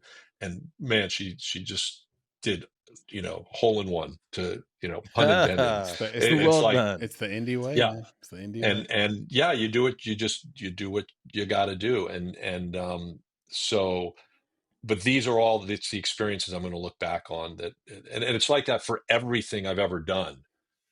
It's like it's not the event, it's not the game, it's not the movie, it's the friendships, the relationships, the stories that we get out of it. You know, it's that to me is the fulfilling part of the being in entertainment. Yep. That's 100%. beautiful. That's And right. No no regrets. No regrets. There it regrets. is. All right. So we got our final one. Of course, now we're going to be reading the green. So Hmm. when we're reading the slope and the speed of the green before putting, that mirrors the strategic foresight needed for sales, festival placement, and marketing. Success in indie filmmaking depends on anticipating these kind of subtle shifts in audience behavior as well as industry trends. So, my question to you is, in your view, how early in the filmmaking process should a producer begin shaping the distribution strategy? Hmm.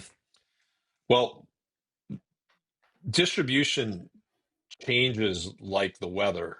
Mm, And so, what I did on my first film 20 years ago and in projects subsequent, it just constantly changes. So this was almost like starting over. Um, mm, we good. knew we wanted to run the festival circuit, and we did that, and thankfully had a very successful run through it. You just never know. I mean, um, and what's great about festivals is that it's the first time you're getting honest feedback from people who have no vested interest in your film, right? Mhm. So just to be accepted into a film festival means somebody is responding to your film and likes it, and probably somebody who has some savvy in the business. And then seeing the audience reaction is accompanies that. But the strategy of what to do theatrically, what to do, the best thing you can do is you can educate yourself. I wish I had known earlier all the different avenues. Mhm. We didn't really start digging into what our options would be for distribution until we were on the festival circuit, Mm, in part because we were focused on making the film. And then we're traveling around the world with this thing to film festivals and getting kind of caught up in that. And um, so I don't think it's something you need to worry about before you make the film. Focus on making the film and Mhm. getting it as good as you can.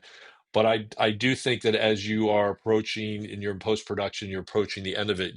The best thing you can do is be to educate yourself on the different, theatrical, domestic, international, um, VOD. There's not just VOD. There's PVOD, TVOD, SVOD. There's airlines. I mean, there are so many different avenues. I think at some point you do have an idea of where, do you have a realistic chance of being released theatrically? But that depends on the film. But you don't put all your eggs in one basket either. Like, it's not the end of the world these days if you don't have a theatrical release. You're going to probably make more money back streaming than you are in theatrical. But so I guess it's early, but not too early. Like, finish the film and then start thinking about that. yeah, well, I'll have to say, man, when I first saw that you have this film and I got to watch it, the first thing I thought of is like, well, why isn't every high school golf team watching this movie? Mhm. Yeah, the nuances of distribution, um, you know, of theatrical distribution. There's stuff that, even though we were told stuff, there's things that happen that were both good and not good for getting it out to audiences that way. I mean, fortunately, like I said, for us, it was always a smaller. We never expected to be or plan to be in 1,500 theaters Hmm. around the country. Um, we decided to handle, sort of oversee our own distribution. I mean, we had a distributor, a legit distributor, and we had, you know, lots of great companies helping us, but we did not choose to sell the film outright, which we had the option to do. And that was part of our executive producer making that decision, because I said, my goal at this point is to make you whole, and then let's go make another movie. But if you want to make real money on this, it means a different path, but you're risking, you know, you may make less than you would if we just sold it, you know, and broke even. So that actually helped me, that he wanted to roll that dice. But Mhm. um, it's uh, I wish I could, if I had to do it again, I'd probably do a few things differently. And it's not a no regrets. It's more just about having that education on it. And but there's so many options, so many ways to get it out there. And we're hoping that through our streaming and our what we call partner VOD, where we're actually going to make this available to autism organizations. As an example, we have a list of 1,000 autism organizations around the country. So we're going to release it on a platform that will allow these organizations to push it out to their people, and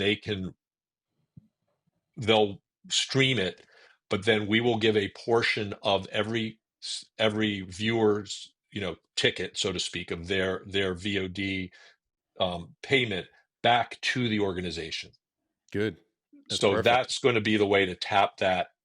We hadn't thought about high school golf teams, but that's legit too. But we are looking at golf and caddy programs and things like that, and also family and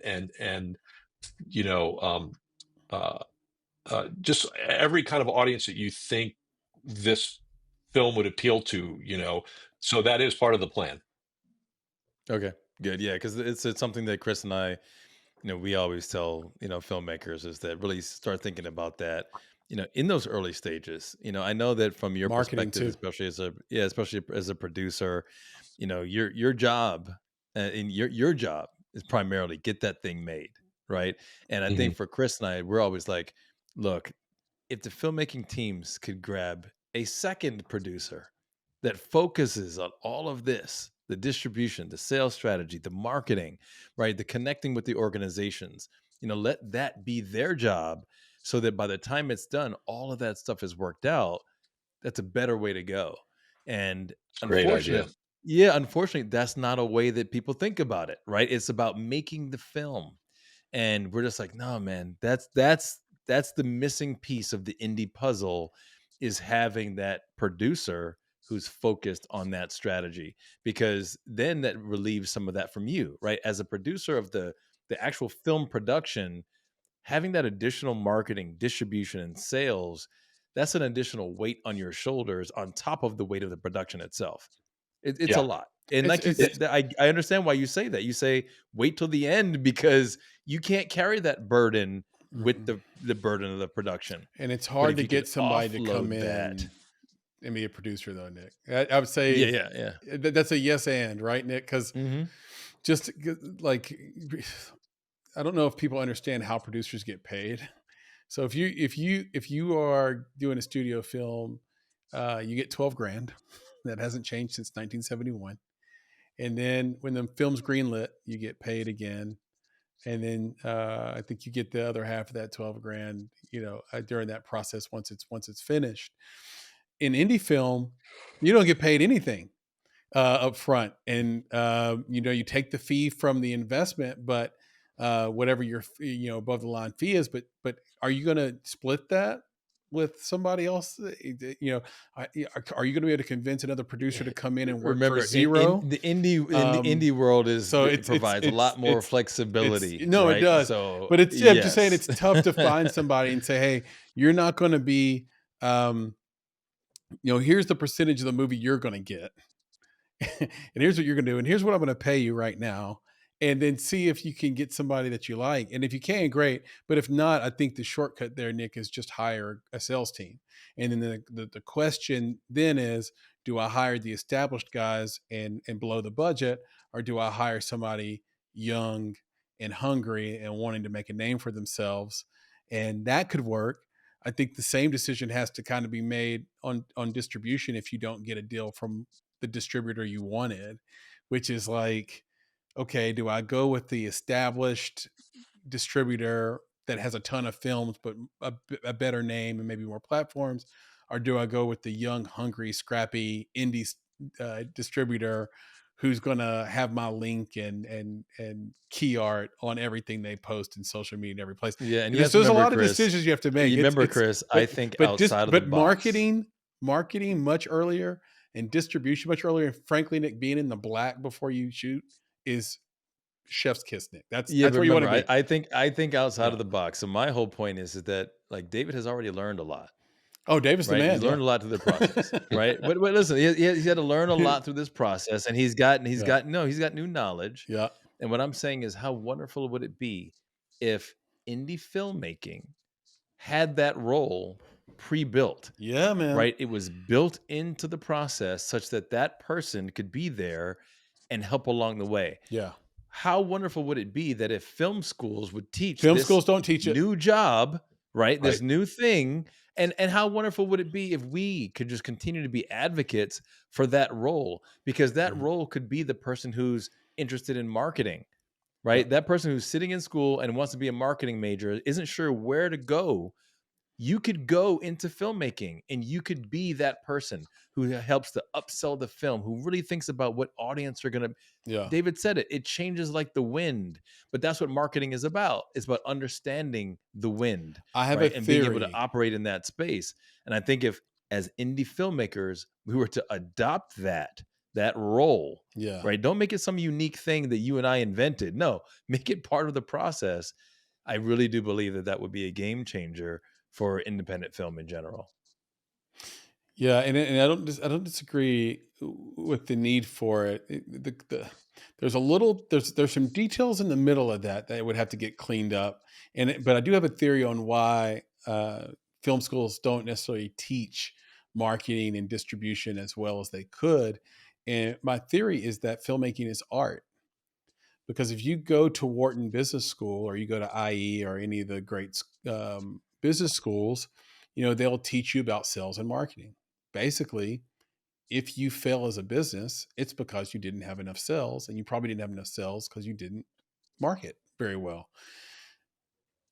Films are little LLCs, right? So they are little businesses. The same thing that you learn in a business school can be applied to your film, except for the fact that your film is also an art piece. It's also art. And at some point, a decision was just flat out made, Nick, in my opinion, that it would be better to teach the artist how to be an artist than to teach the artist how to be a business person. Well, here's my take on that, Chris. And Teach David, them I would love to get your take filmmaking. on this. Don't teach them. Yeah, sales. well, I would love to get your take on this from the, especially from the USC standpoint. But it's like this: it's not they're teaching them the art and not the business because they're supposed to lend their art to the business. I'm making you an artist to go work for a studio, right? I'm not making you. You were the artist in the cog in the whole machine. Yeah. Right. I'm not teaching you how to be the machine. I'm teaching you how to be the cog. Yes. So you need to play your part, which is the artist. So now when you go work for Disney, all that marketing stuff you're talking about, Mark Maxey. There's a department for that. Remember? Right? The sales, there's a department for that. He's like, I never touch it. There's a department for that. Yeah. But that's not the way of the indie. David? No, you're right. And so I mean, first of all, what I would say about film school is that most people like me go to film school because we are creative. We think of ourselves as artists and we don't, if I was if business side of it is what I wanted to do, I wouldn't be going to film school. Now, USC, fight on, it has the Peter Stark producing program, right? Which is a unique producing program that does focus on that aspect of things. That's not what I was in. So for me and most you guys and most people, it's learn as you go, experience it. Now I know. So I know, like, if I turned around and did another, theatrical feature film like this, I would take this knowledge and I would do it differently. And again, we had people advising us, helping us, and saying, here are your options. No one can guarantee you anything. Even when they love your film, you just don't know. I mean, social media is king right now. We relied heavily on social media. I learned a ton about social media that I didn't know, and how, like, the very specifics of how, not just your basic viewership, but, what you can and can't do on Instagram and Facebook and YouTube, and how metrics are broken down, and how things become viral, and so now I have this wealth of knowledge that I would definitely want to apply for my own projects. But for me personally, I also, because I think of myself as more creative, is, while at the end of the day, as a producer, I am the nuts and bolts guy.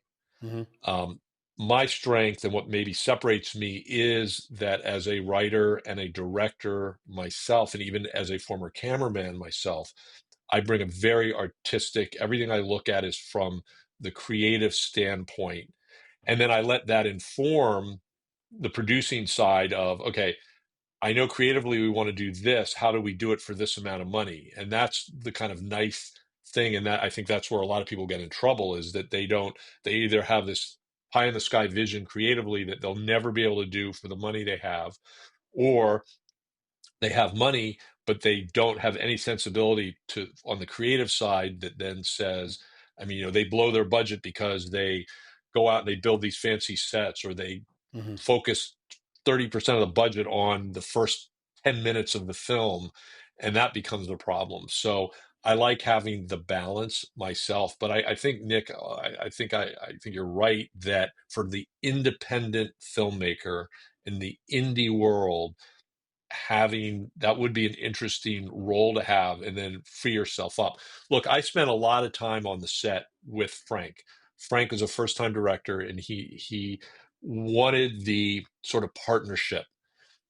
I fortunately hired a really good line producer who had been a producer himself. It's almost unfair. I mean, we gave him a co-producer credit because he did a lot of the heavy lifting with keeping us on track budgetarily and making sure things happen that normally I would be doing myself.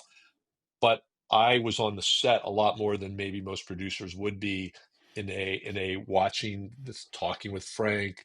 This is working. Maybe we should do this. Do we need to rewrite that? And so that's just surrounding yourself with good people. So you're just suggesting an extension of that. Find that one more good person who, while we're doing all of that stuff, they're already pushing social media. They're already, lining up,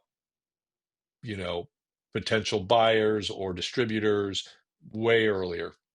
You got it. Yeah, you got it. And I think that's I would love to see that for indie film.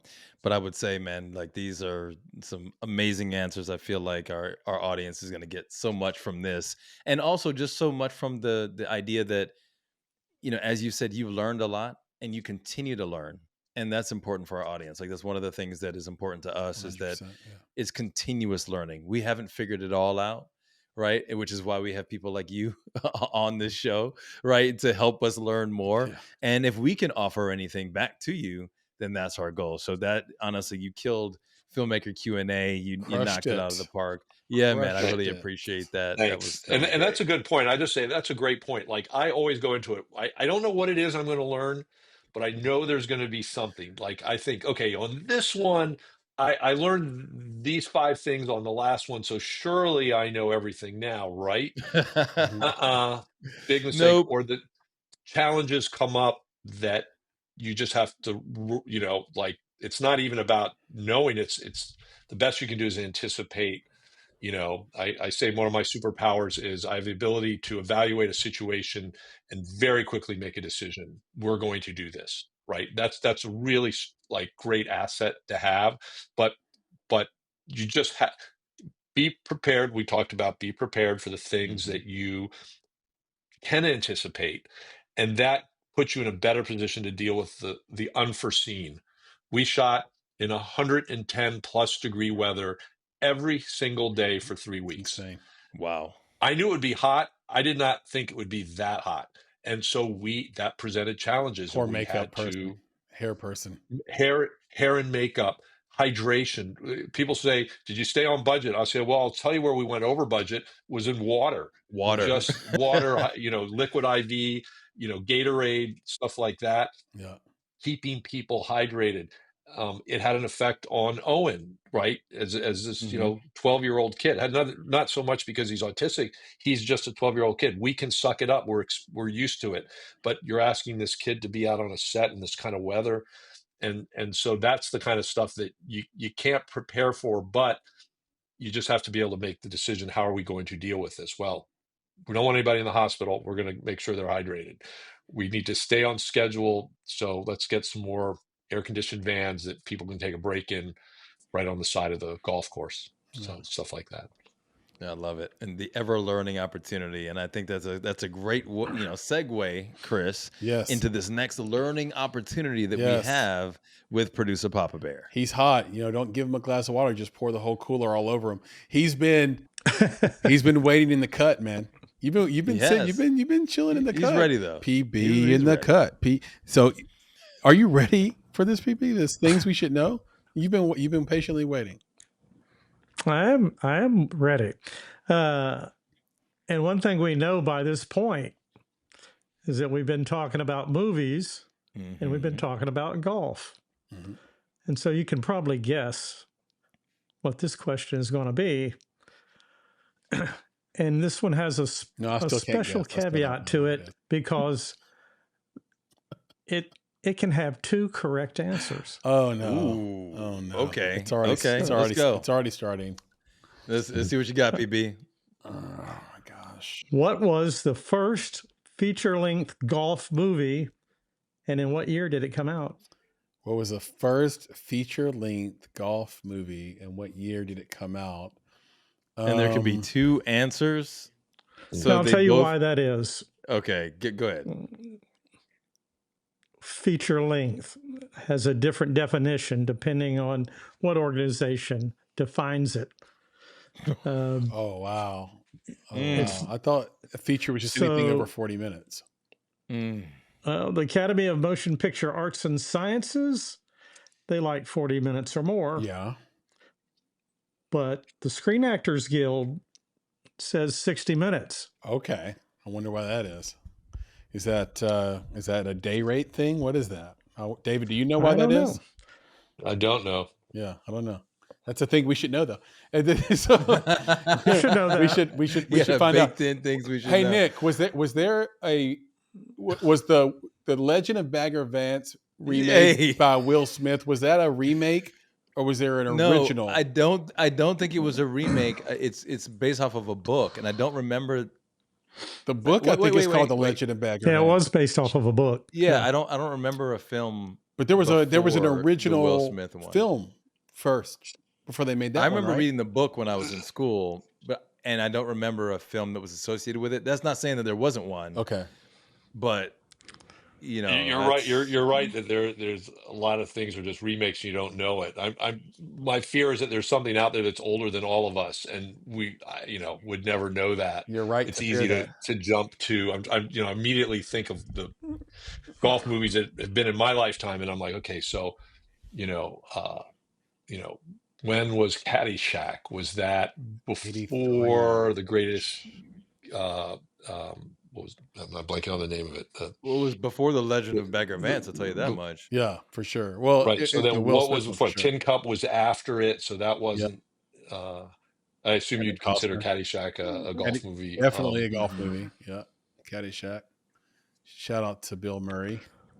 Yeah, like you said, Tin Cup came after that, and then because I don't even know how popular golf was, Nick. Like when was it at its height of popularity? I guess it got popular in the 50s and 60s, right? Well, but you got to forget. He said feature film, but also you have to think about feature film is a feature film by length, so it could have been a documentary. Oh, right.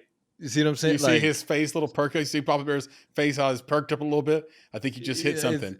That's if he was on the lie detector, that little thing would have been boop. It would have been poop. Yeah, and remember, he also mentioned the EKG. Yeah, and he also mentioned the idea of the 40 versus 60 minutes, right? So the feature film could have been what we would have considered a short, which could have been 45 minutes. Oh my god! I have a guess right now. Okay, I have a guess. I have a guess, and Nick, if you don't have a guess, that's fine. David, if you please guess if you have one. It just freaking hit me because you said documentary. There was a woman who, and I'm forgetting her name, she was considered the best athlete of the 1930s, 40s, and 50s, and they made a documentary after her. There's never been a better female golfer, and I'm forgetting her name. But she had short hair. She's a white lady, short hair, I believe. And I think that's it. Even though I'm not giving you an answer, that's kind of an answer. So Well, if no, I I get mean close, that's an answer. yeah. That's an answer. It's closer than I'm going to get, Yeah. and I'm going to tell you, if David. we after this, because wait. we don't want to cheat, if we can find that No, name, no, that would be Well, great. see, Chris, you stealing my thunder, man. Yeah. You're Oh, you're stealing my about to cheat? thunder. Okay. Time Yes. to cheat, huh? David, I'm telling you, he's driving me to cheat. I- Like I am at this point where like the last couple questions, I'm like, man, I just want to Google that. I think I know who you're talking about, and Well- I'm trying to think of her. For some reason, the name Babe comes up in my Yes. head. Yeah, that- like Babe Zacharias or something. She was not. Yes, But- she's an immigrant. But believe. I mean, I'm not going. I couldn't even tell you. I'm sure there's a documentary out there about one of the old time great golfers. Like Snead or Palmer or someone like that from way back, Bobby Jones. But I don't know what those would be. Nick, Well, I guess We just got to ask Papa Bear, bro. Let's just Well, do it. Papa you Bear, know, break it down come for us. on. I'm all going three. with Caddyshack. That's my guess. Tin cup. Okay. Okay, let's just go. All three of you are so young that you didn't even discuss the possibility of Jackie Gleason, Bing Crosby, Oh my God, Bob Hope. Bob Oh, Hope. Bob Hope, All he was really into actors. golf. Bob Hope loved golf. Really into golf, all three of them. But it was neither of them. To impress a wealthy young woman, a clerk pretends he is a pro golfer. Okay, that's what we were all In the doing, 1927 film, Spring Fever. right? 1927. Man, that was A like silent comedy. That was a year after My I was dad born. wasn't The even ball alive yet. wooden. My Balls dad were wasn't still even wooden. alive yet, and he's 95. Spring Fever. Spring Fever. Spring Fever. Is the Who's it- oldest who's it story starring? about golf on film. Who's it starring? Well, William Haynes, Joan Crawford, Joan and George Crawford. K. Arthur. George K. Yeah, Joan Wow. Crawford. Wow. Now, the other correct answer is the 1926, a year earlier film, Oh wow. which was only 58 minutes. Mm. West of Broadway came 1 year before Spring Fever, although it was as much a Western as it was about golf. How? Wow. A Western How? golf film. How was it just as much a Western as it was about golf? Well, That's a heck of a studio pitch, right? there you go. Gunsmoke Bruce, and yeah. Caddyshack. Bruce Elwood, a Wyoming rancher, hears that golf champion Freddie Hayden is in an area golf tournament. He sends word that he would like Freddie to come teach golf lessons at his cowboy golf club. Upon arriving, and much to the dismay, Of course. Freddie turns out to be a woman. So it is And about all of a sudden, his ranchers cannot seem to keep their eye on their work. I see. So they lose Wow. and they neglect their I see. chores, and they all really want to learn golf. I'm going to give it to West of Broadway. I think West of Broadway is the first Yeah. feature film about golf. 58 It minutes. is. They It couldn't fit is. 2 more minutes in there to satisfy the SAG. Come on, the They SAG probably didn't exist Astra. at the time. Spring Fever was an hour and 18 minutes. So Wow. Well, It- PB. It's not shocking that there was a movie in the 20s or movies in the 20s about golf, but you just kind of, it's hard to, like baseball, right? I mean, I think of lots of baseball movies from way back. It just seemed to be a really easy, or even football, where football was part of it, and I picture black and white films and stuff. But golf, I just hadn't thought about the history of golf movies. Yeah, especially not. That's a definitely a golf thing we Western. should know. I'm like, wait, what? I think Like, that's a thing we should know. I think he did it. It again. is. It is. I love it. PB, See, I've that's got what I'm saying. one That's for why you. I love this. PB, I've got one for you. What you Here's got? the thing you Oh. should know, PB, because David just brought up baseball and the age. Baseball's our oldest sport. And the reason we have the Major League Baseball, professional baseball, is because a few players got together and decided they wanted to be paid.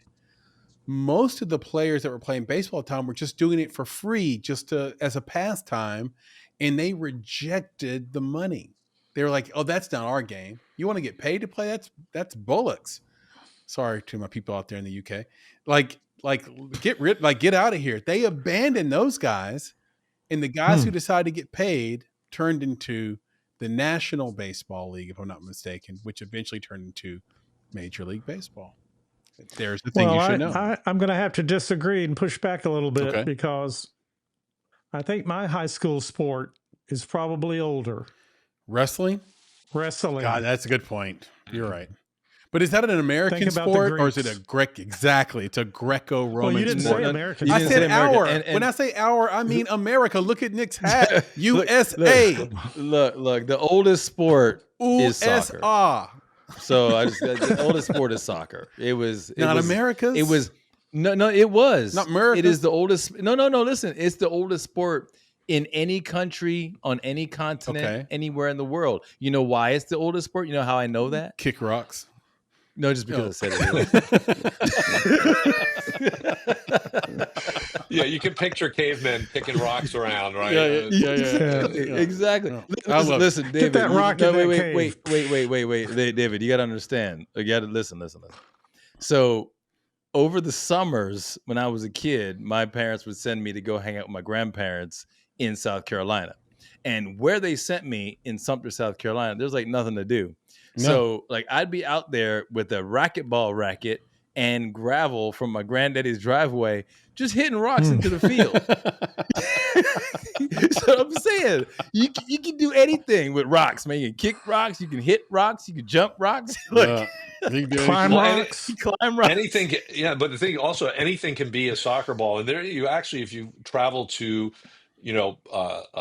third world countries and stuff, and you visit villages and all, and they'll take like a shirt and they'll wad it up, or they'll take, they'll make rubber soccer balls. They'll make balls out of any material, human ingenuity, use it unbelievable, to have fun. And not that you can't do that with other sports, but it's harder. You can't just make a basketball out of rock. Rocks and basketball don't mix. One dribble. That's it. No. Rocks and basketball turn into an Olympic sport. Shot put. Shot put. That's how we got. And folks, that's how we got shot put. This has been story time. Chris, Nick, and Papa Bear. Nice circle we made there. Yeah, exactly. You're right about the country, though, man. I have a friend named Mario. Shout out to you, Rio, if you're listening, watching. Lived in Huntland, Tennessee. It's a place you never heard of. And, man, I went there to visit him and hang out with his mom at the time. And over the farm next to his, there's the guy petting a horse. And it was in the morning. He's just petting the horse. And we come back out late at night. I'm like, man, he's still petting that horse. There ain't nothing to do here. There's nothing to do here. He's still petting the horse. Leave that horse alone, bro. That's enough already. Anyway, thank you, Papa Bear. Yeah. That is definitely a thing we should know. David, are you ready to clear the set, my friend? Let's clear the set, bro. Let's do this, David. We're going to clear the set. You're having too much fun. David, what are your top 3 films? My top 3 films are, I think, One Flew Over the Cuckoo's Nest. Ooh, is a masterpiece film. It is so good that every time I see it, even though I know what happens at the end, I believe I am still questioning what he's going to do. Oh wow! What the Jack Nicholson character is going to do? Is he going to leave, or is he going to come back? You laugh, you cry, you're moved, it's thoughtful. I think it is just genius filmmaking. My desert island film is Raiders of the Lost Ark. I've probably watched that more than any other movie. It's a classic. It's a classic. I have a special side thing why I liked it, because I went and saw it when the day it opened, and I was just blown away by it. And I got my dad I said, Dad, you've got to come see this movie. So my dad and I went to the movie like a day later, and I saw it again, and the audience was like amped up, and just, people were so excited. And one guy stood up and said, "It's my girlfriend's birthday," and everybody's saying happy birthday. And my dad's just sitting there kind of like, like, what is going on here? And then the movie starts, and the whole opening scene. And then And I keep looking at him, and everybody else is cheering and yelling and like, "Whoa, whoa, what's going?" And he gets in the airplane, and then there's a snake in the airplane. Yeah. And my dad is like, nothing, right? Nothing. And then the scene finally ends, and I look at him, and he takes this deep breath, and he's like, "What an open!" And he was just like, it was great. So I always remember that very fondly. It's not like it was the only time I ever went to a movie with my dad, but it was just this one kind of moment that I just remember. So those two, and wow, number three is kind of hard. I've always been partial. Yeah, God, it's a tough one. I've always been partial to The Sting. Yeah. In terms of like like a fun, well thought out, movie that's well acted and well directed, and it's not this incredibly thought provoking film. But it's that. People think it's interesting that I don't say Star Wars. I love Star Wars, but for me, it wasn't like, I don't know, for some people, especially a lot of people in filmmaking, they're like, that's the movie that did it for me. And I love Star Wars, and I even really love Empire Strikes Back. And I remember the anticipation of those movies coming out, especially when you're a kid. But yeah, I'd say those. I'll say Rocky was another really great one. Rocky was the first time I ever went to a movie where people literally stood on their feet and cheered when they got to the final fight scene. Somebody stood up in the front, and everybody stood up and were just, "Come on, Rock, come on!" That's movie. That's a movie going experience. Freaking love that. I love that. Yeah, Rocky, arguably the greatest indie film of all time. Name the film you're embarrassed to admit you haven't seen.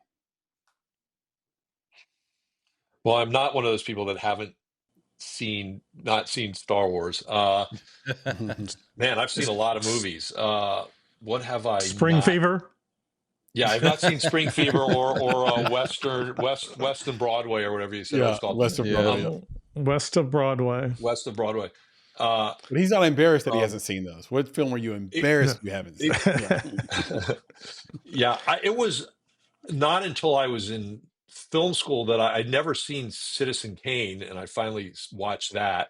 So, I mean, compared to how old I am now, that's still a long time ago. But at the time, I mean, the fact that I had gone to film school and had not seen Citizen Kane, people were like, "What? What are you doing here?" Right. Yeah. I don't typically go to horror films, even though I actually have worked on some of the classic horror films. But so there's a bunch of those. My son's always like, "Dad, did you see this? Did you see that?" I'm like, nope, didn't see those. I don't know that there's anything that I'm embarrassed that I haven't seen, to be honest. Fair enough. Have you seen Coming to America? Of course. Yeah, exactly. He's good. So the professor who I talked about, who I would call and get advice, he was the cinematographer on that. Boom. That's amazing. There you go. That's perfect. What an amazing connection. You might be embarrassed that you saw it. No, the first Coming to America is incredible. One of the greatest this remake of all thing is time. The remake was awful. The first one is the second one we don't talk about. Freaking time. We don't talk about Bruno. Thank you. All right, David. Name the film everyone loves that you hate. These are good questions. I hadn't thought. I'm trying to think of what's popular or what do I not like that. I walked out of Spaceballs. Okay. I've only walked out of I've walked out of two movies in my life. Home Alone. Okay, what's the other one? Not Home Alone. I live actually around the corner from the Home Alone house here in the Chicago suburbs. That's incredible. I walked out of Spaceballs. I did not think it was funny. I love Blazing Saddles. I've loved his other movies.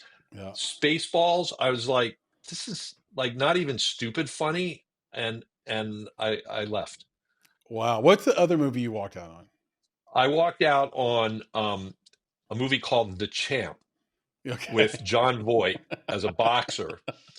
And honestly, that had more to do with the frame of mind I was in with some friends, and we were we were just in this great mood, and here's this movie, and the champ is dying at the end, and the kid, I think it was Ricky Schroeder, who I actually Ricky like as an Schroeder. actor, Yeah. but he was a little kid then, and he was like, champ, don't die, champ. And my friends and I were just mocking it, and finally people are like shushing us, and we're like, we better leave before the manager comes in. And so, but that wasn't because Spaceballs is that the was a little one. different. But Spaceballs is a movie that everybody seems to like, and aren't they redoing that now, or they're doing a sequel or They something? are. They are. Nick is They're gonna do it beside again, himself. and I'm just tripping right now. I I've just hit a can't nerve believe it. with I'm like, Nick, I can Spaceballs, tell. bro. Nick is beside Yeah, himself. I am. You know, I'm I had an beside- experience honestly, that was I wish similar, there was another Nick. me right here who could physically be beside me, so I could be beside myself. Because I'm just like, how do you not like Spaceballs? Like, what? I went to go watch Super Troopers in the theater. Shout out to that whole crew. I went in there with a 7-Eleven 64-ounce big gulp of vodka and Sprite. I drank the whole thing. It was my birthday. I was with my friend Wheezy Faye, and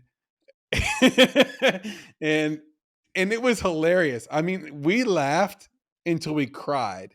Then it came on. Troopers is great. And then it came on TBS a year later, and it was awful. And I was like, where's the movie I watched in the theater? Where is the movie? So just speaking of state of mind, David, it really matters. Exactly. Now that you've admitted that, I will say that when we saw the champ, not Spaceballs, but champ, we may have been slightly impaired when we saw that, which lent itself to us not taking this movie seriously. But Spaceballs, I went with my girlfriend at the time, and I was like, "Are you finding this funny at all?" She's like, "Nope." And she's a big wig at Universal now, so she stayed in the business also. And I'm like, I was like, nope, sorry. But you know what, Nick? Try it again. For you, I will watch it again, and I will let you know if I look at it differently. Look at that, you sir. Will. Trust me. It is like the idea, like they did parody so well, and that's what's so great about it. May the Schwartz be with you. It's just, you see, he didn't like that. You're messing it up. No, Nick. He didn't like that. No. Listen. Watch it again. Let me know how you feel. And maybe I'm gonna watch it was too again. close to Star Wars. It was too soon after. Like Star Wars to be spoofing Star Wars, right? Yeah, and maybe because too it's easy, like the Scream. It's like the Scream, and then the Scary Movie. It's kind of like maybe you're too close to it, right? If you waited a couple of years and then Scary Movie when you can spoof it, because I like now it's old. Maybe that's the same thing, but just watch it again, and I'm hopeful. I'll just put it that way. I'm hopeful that you have a different experience. And if you need to be a little bit impaired in the process, by all means. By all means. That might help. That might help. A little impaired. I'll call Dan and get his chocolate martini recipe. And go to that's a perfect segue, Nick, because my next question is favorite cheat day meal. There you go. What is your favorite cheat day meal, David? Yes.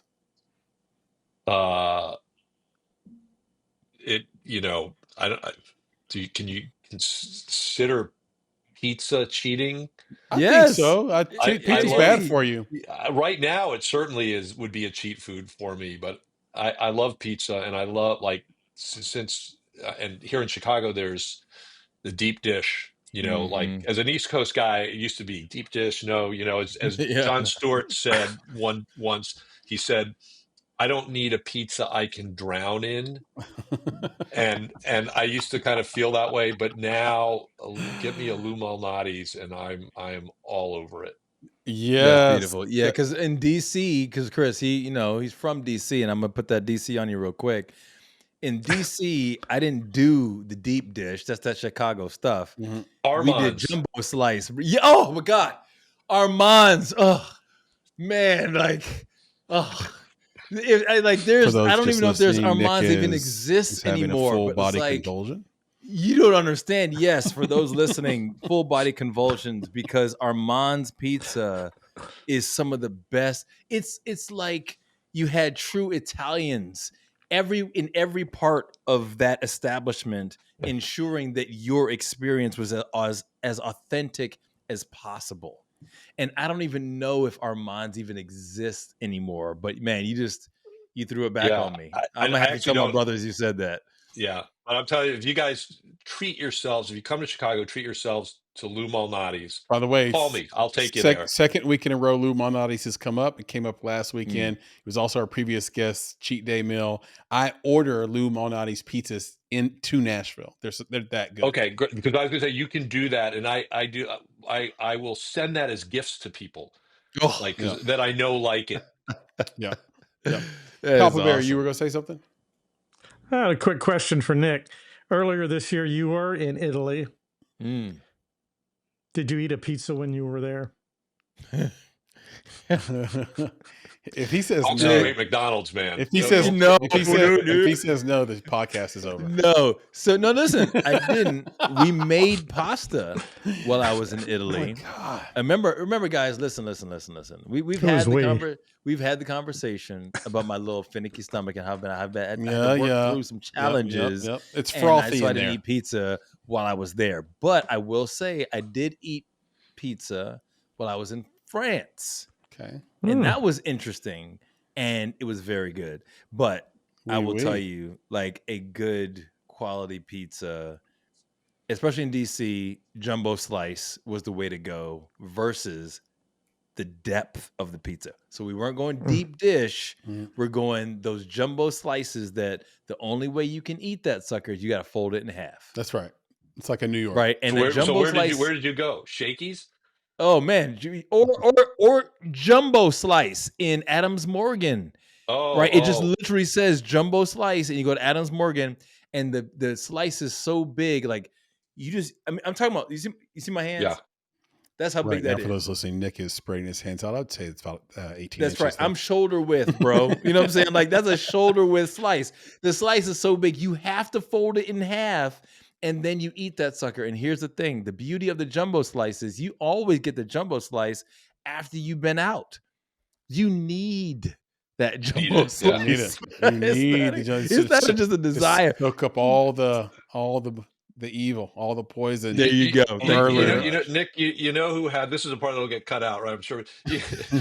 You know the in Adams Morgan there used to be a bar called Million Owls, Yes. and I'm gonna it write that down. was it, and they had, well, it's closed now, unfortunately, but fairly recently, and they had great pizza there, and they put jalapenos on, like, on the pizza, like you did, like it was just an extra thing. Like if you ordered a pepperoni pizza, it still came with a jalapeno on it, and that was the pizza I would go for in Adams Morgan. I love that Yeah, it's area. man. I'm Yeah, it's a hungry now. beautiful area. Back in the day, it was really cool. Exactly, You and know? that's the thing. Is like, so for people who don't know, Adams Morgan is an area that is, you say, highly eclectic, highly Mhm. diverse. You could get everything and anything between, I mean, all day to all Yeah, night, right? If you wanted to have your Jamaican music, if you wanted to have a latte, if you wanted to have an empanada, if you wanted to listen to rap, hip hop, folk, Nigerian music, like it's just all of yeah, these. It's a melting pot, and it's a strip that is only yay big, right? You can walk Adams Morgan, Mhm. but it is all the things you would want from a cultural perspective.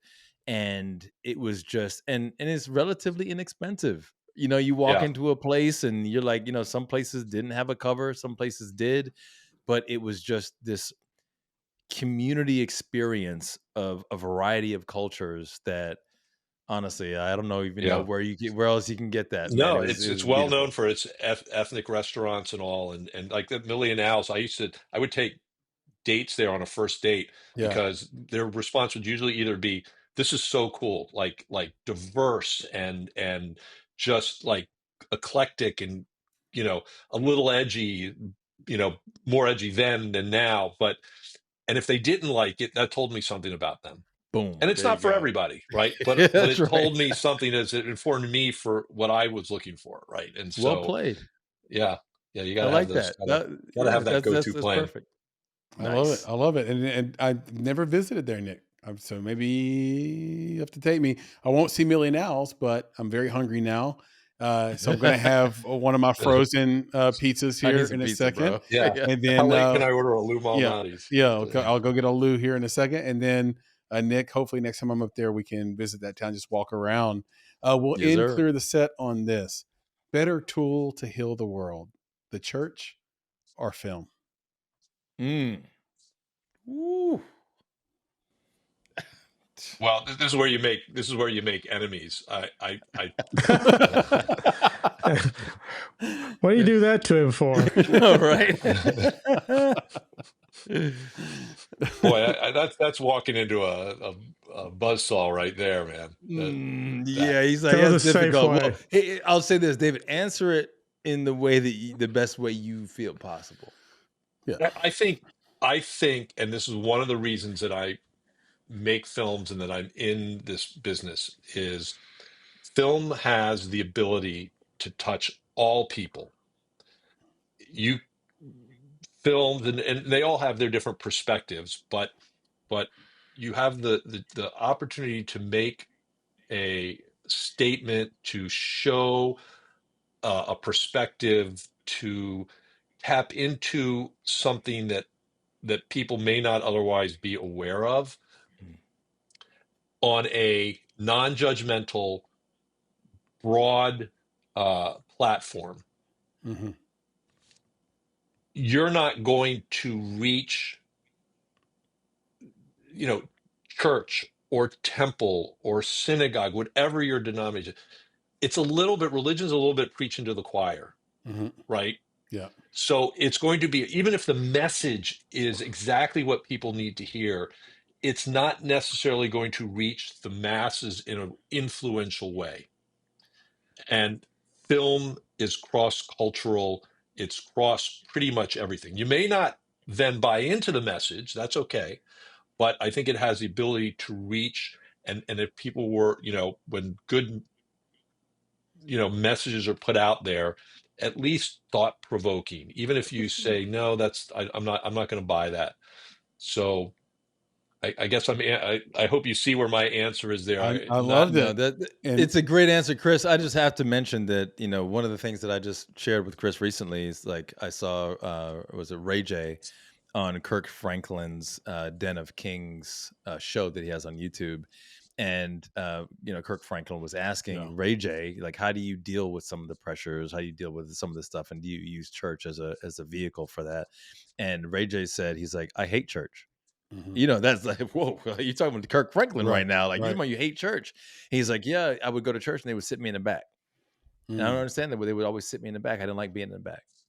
He said, and if they didn't sit me in the back, they sat me up front, like right in the front. Yeah, yeah. And they were like, well, what's wrong with being in the front? He's like, I'd be in the front sweating. I just start sweating, right? Because now I feel like I'm on blast. Like they're putting the sinners up front, right? So either put him in the back where he's supposed to be kind of suppressed, way in the back so nobody sees him, or they put you in the front where you're on blast and everybody sees you're the sinner. That's why they put you up front. You need Jesus. You need to be saved.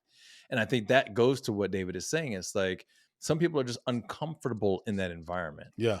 So if you can meet them where they are, right? And back to what David is saying, like, this is something that everybody loves. People love film. They love storytelling, right? Story is king. We say that. We have a segment called it. We believe in it. That is part of who we are. So if you can tell good stories, people are always looking for good stories.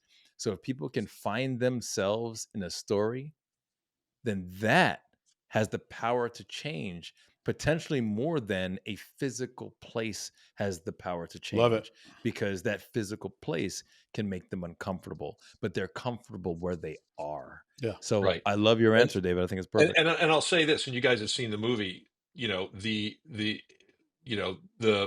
Avery family in the movie is a Christian family. Yep. The father really relies on his faith, but and that was, we wanted that element in there.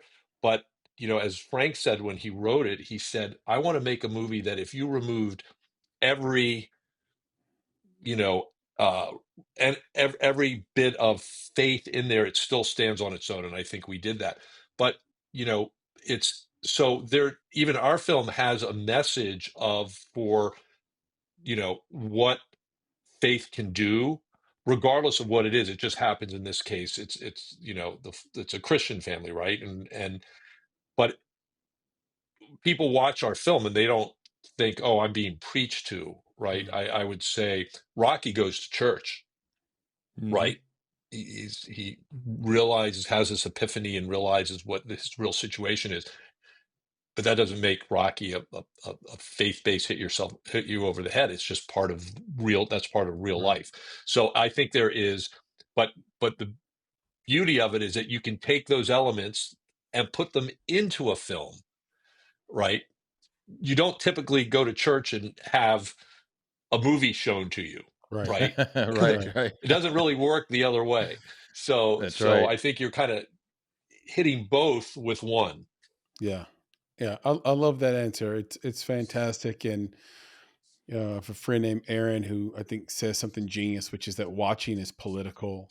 And what she means by that is when you decide to show up to a film, you are sort of willingly adopting the director's POV, right? Like you've decided for this 2 hours, I'm going to hear this person out and their view of the world, and that's really, really powerful. What else has been powerful is this conversation, David. You are the man. This was exactly what I hoped it would be, exactly what we hoped it would be. You just crushed it. Can you tell everybody where they can see this film, where they can support you, support your work, support your friends and colleagues, whatever you want to share here? This is your chance to share it. Sure. So I'll start with our website is shortgamemovie.com, not the at the beginning, just shortgamemovie.com. And on social media, it's actually then there is the short game. There is a documentary about little kids playing golf, about kids playing golf. It's an excellent documentary. It's called The Short Game. It came out about 15 years ago. That is not us. We are that's a documentary, not taking anything away from it. We share a title. So we have now completed our theatrical run. However, we are going to, so we're in a little bit of a lull right now, but in making our plans for our streaming release, which we don't have the specific date yet, but we're actually going to have a pretty big event to kick it off with another theatrical screening in LA to then introduce the movie to the wider audience in streaming. So I'll happy to keep you guys informed when people can see it. Please. Let's see, promote. Like I said, keep an eye out for our also we'll be on a major streamer, but I can't say yet, our documentary. It's actually called Full Cup. And I think will be a great series for people to watch and give them an interesting perspective on homelessness and the solutions to it.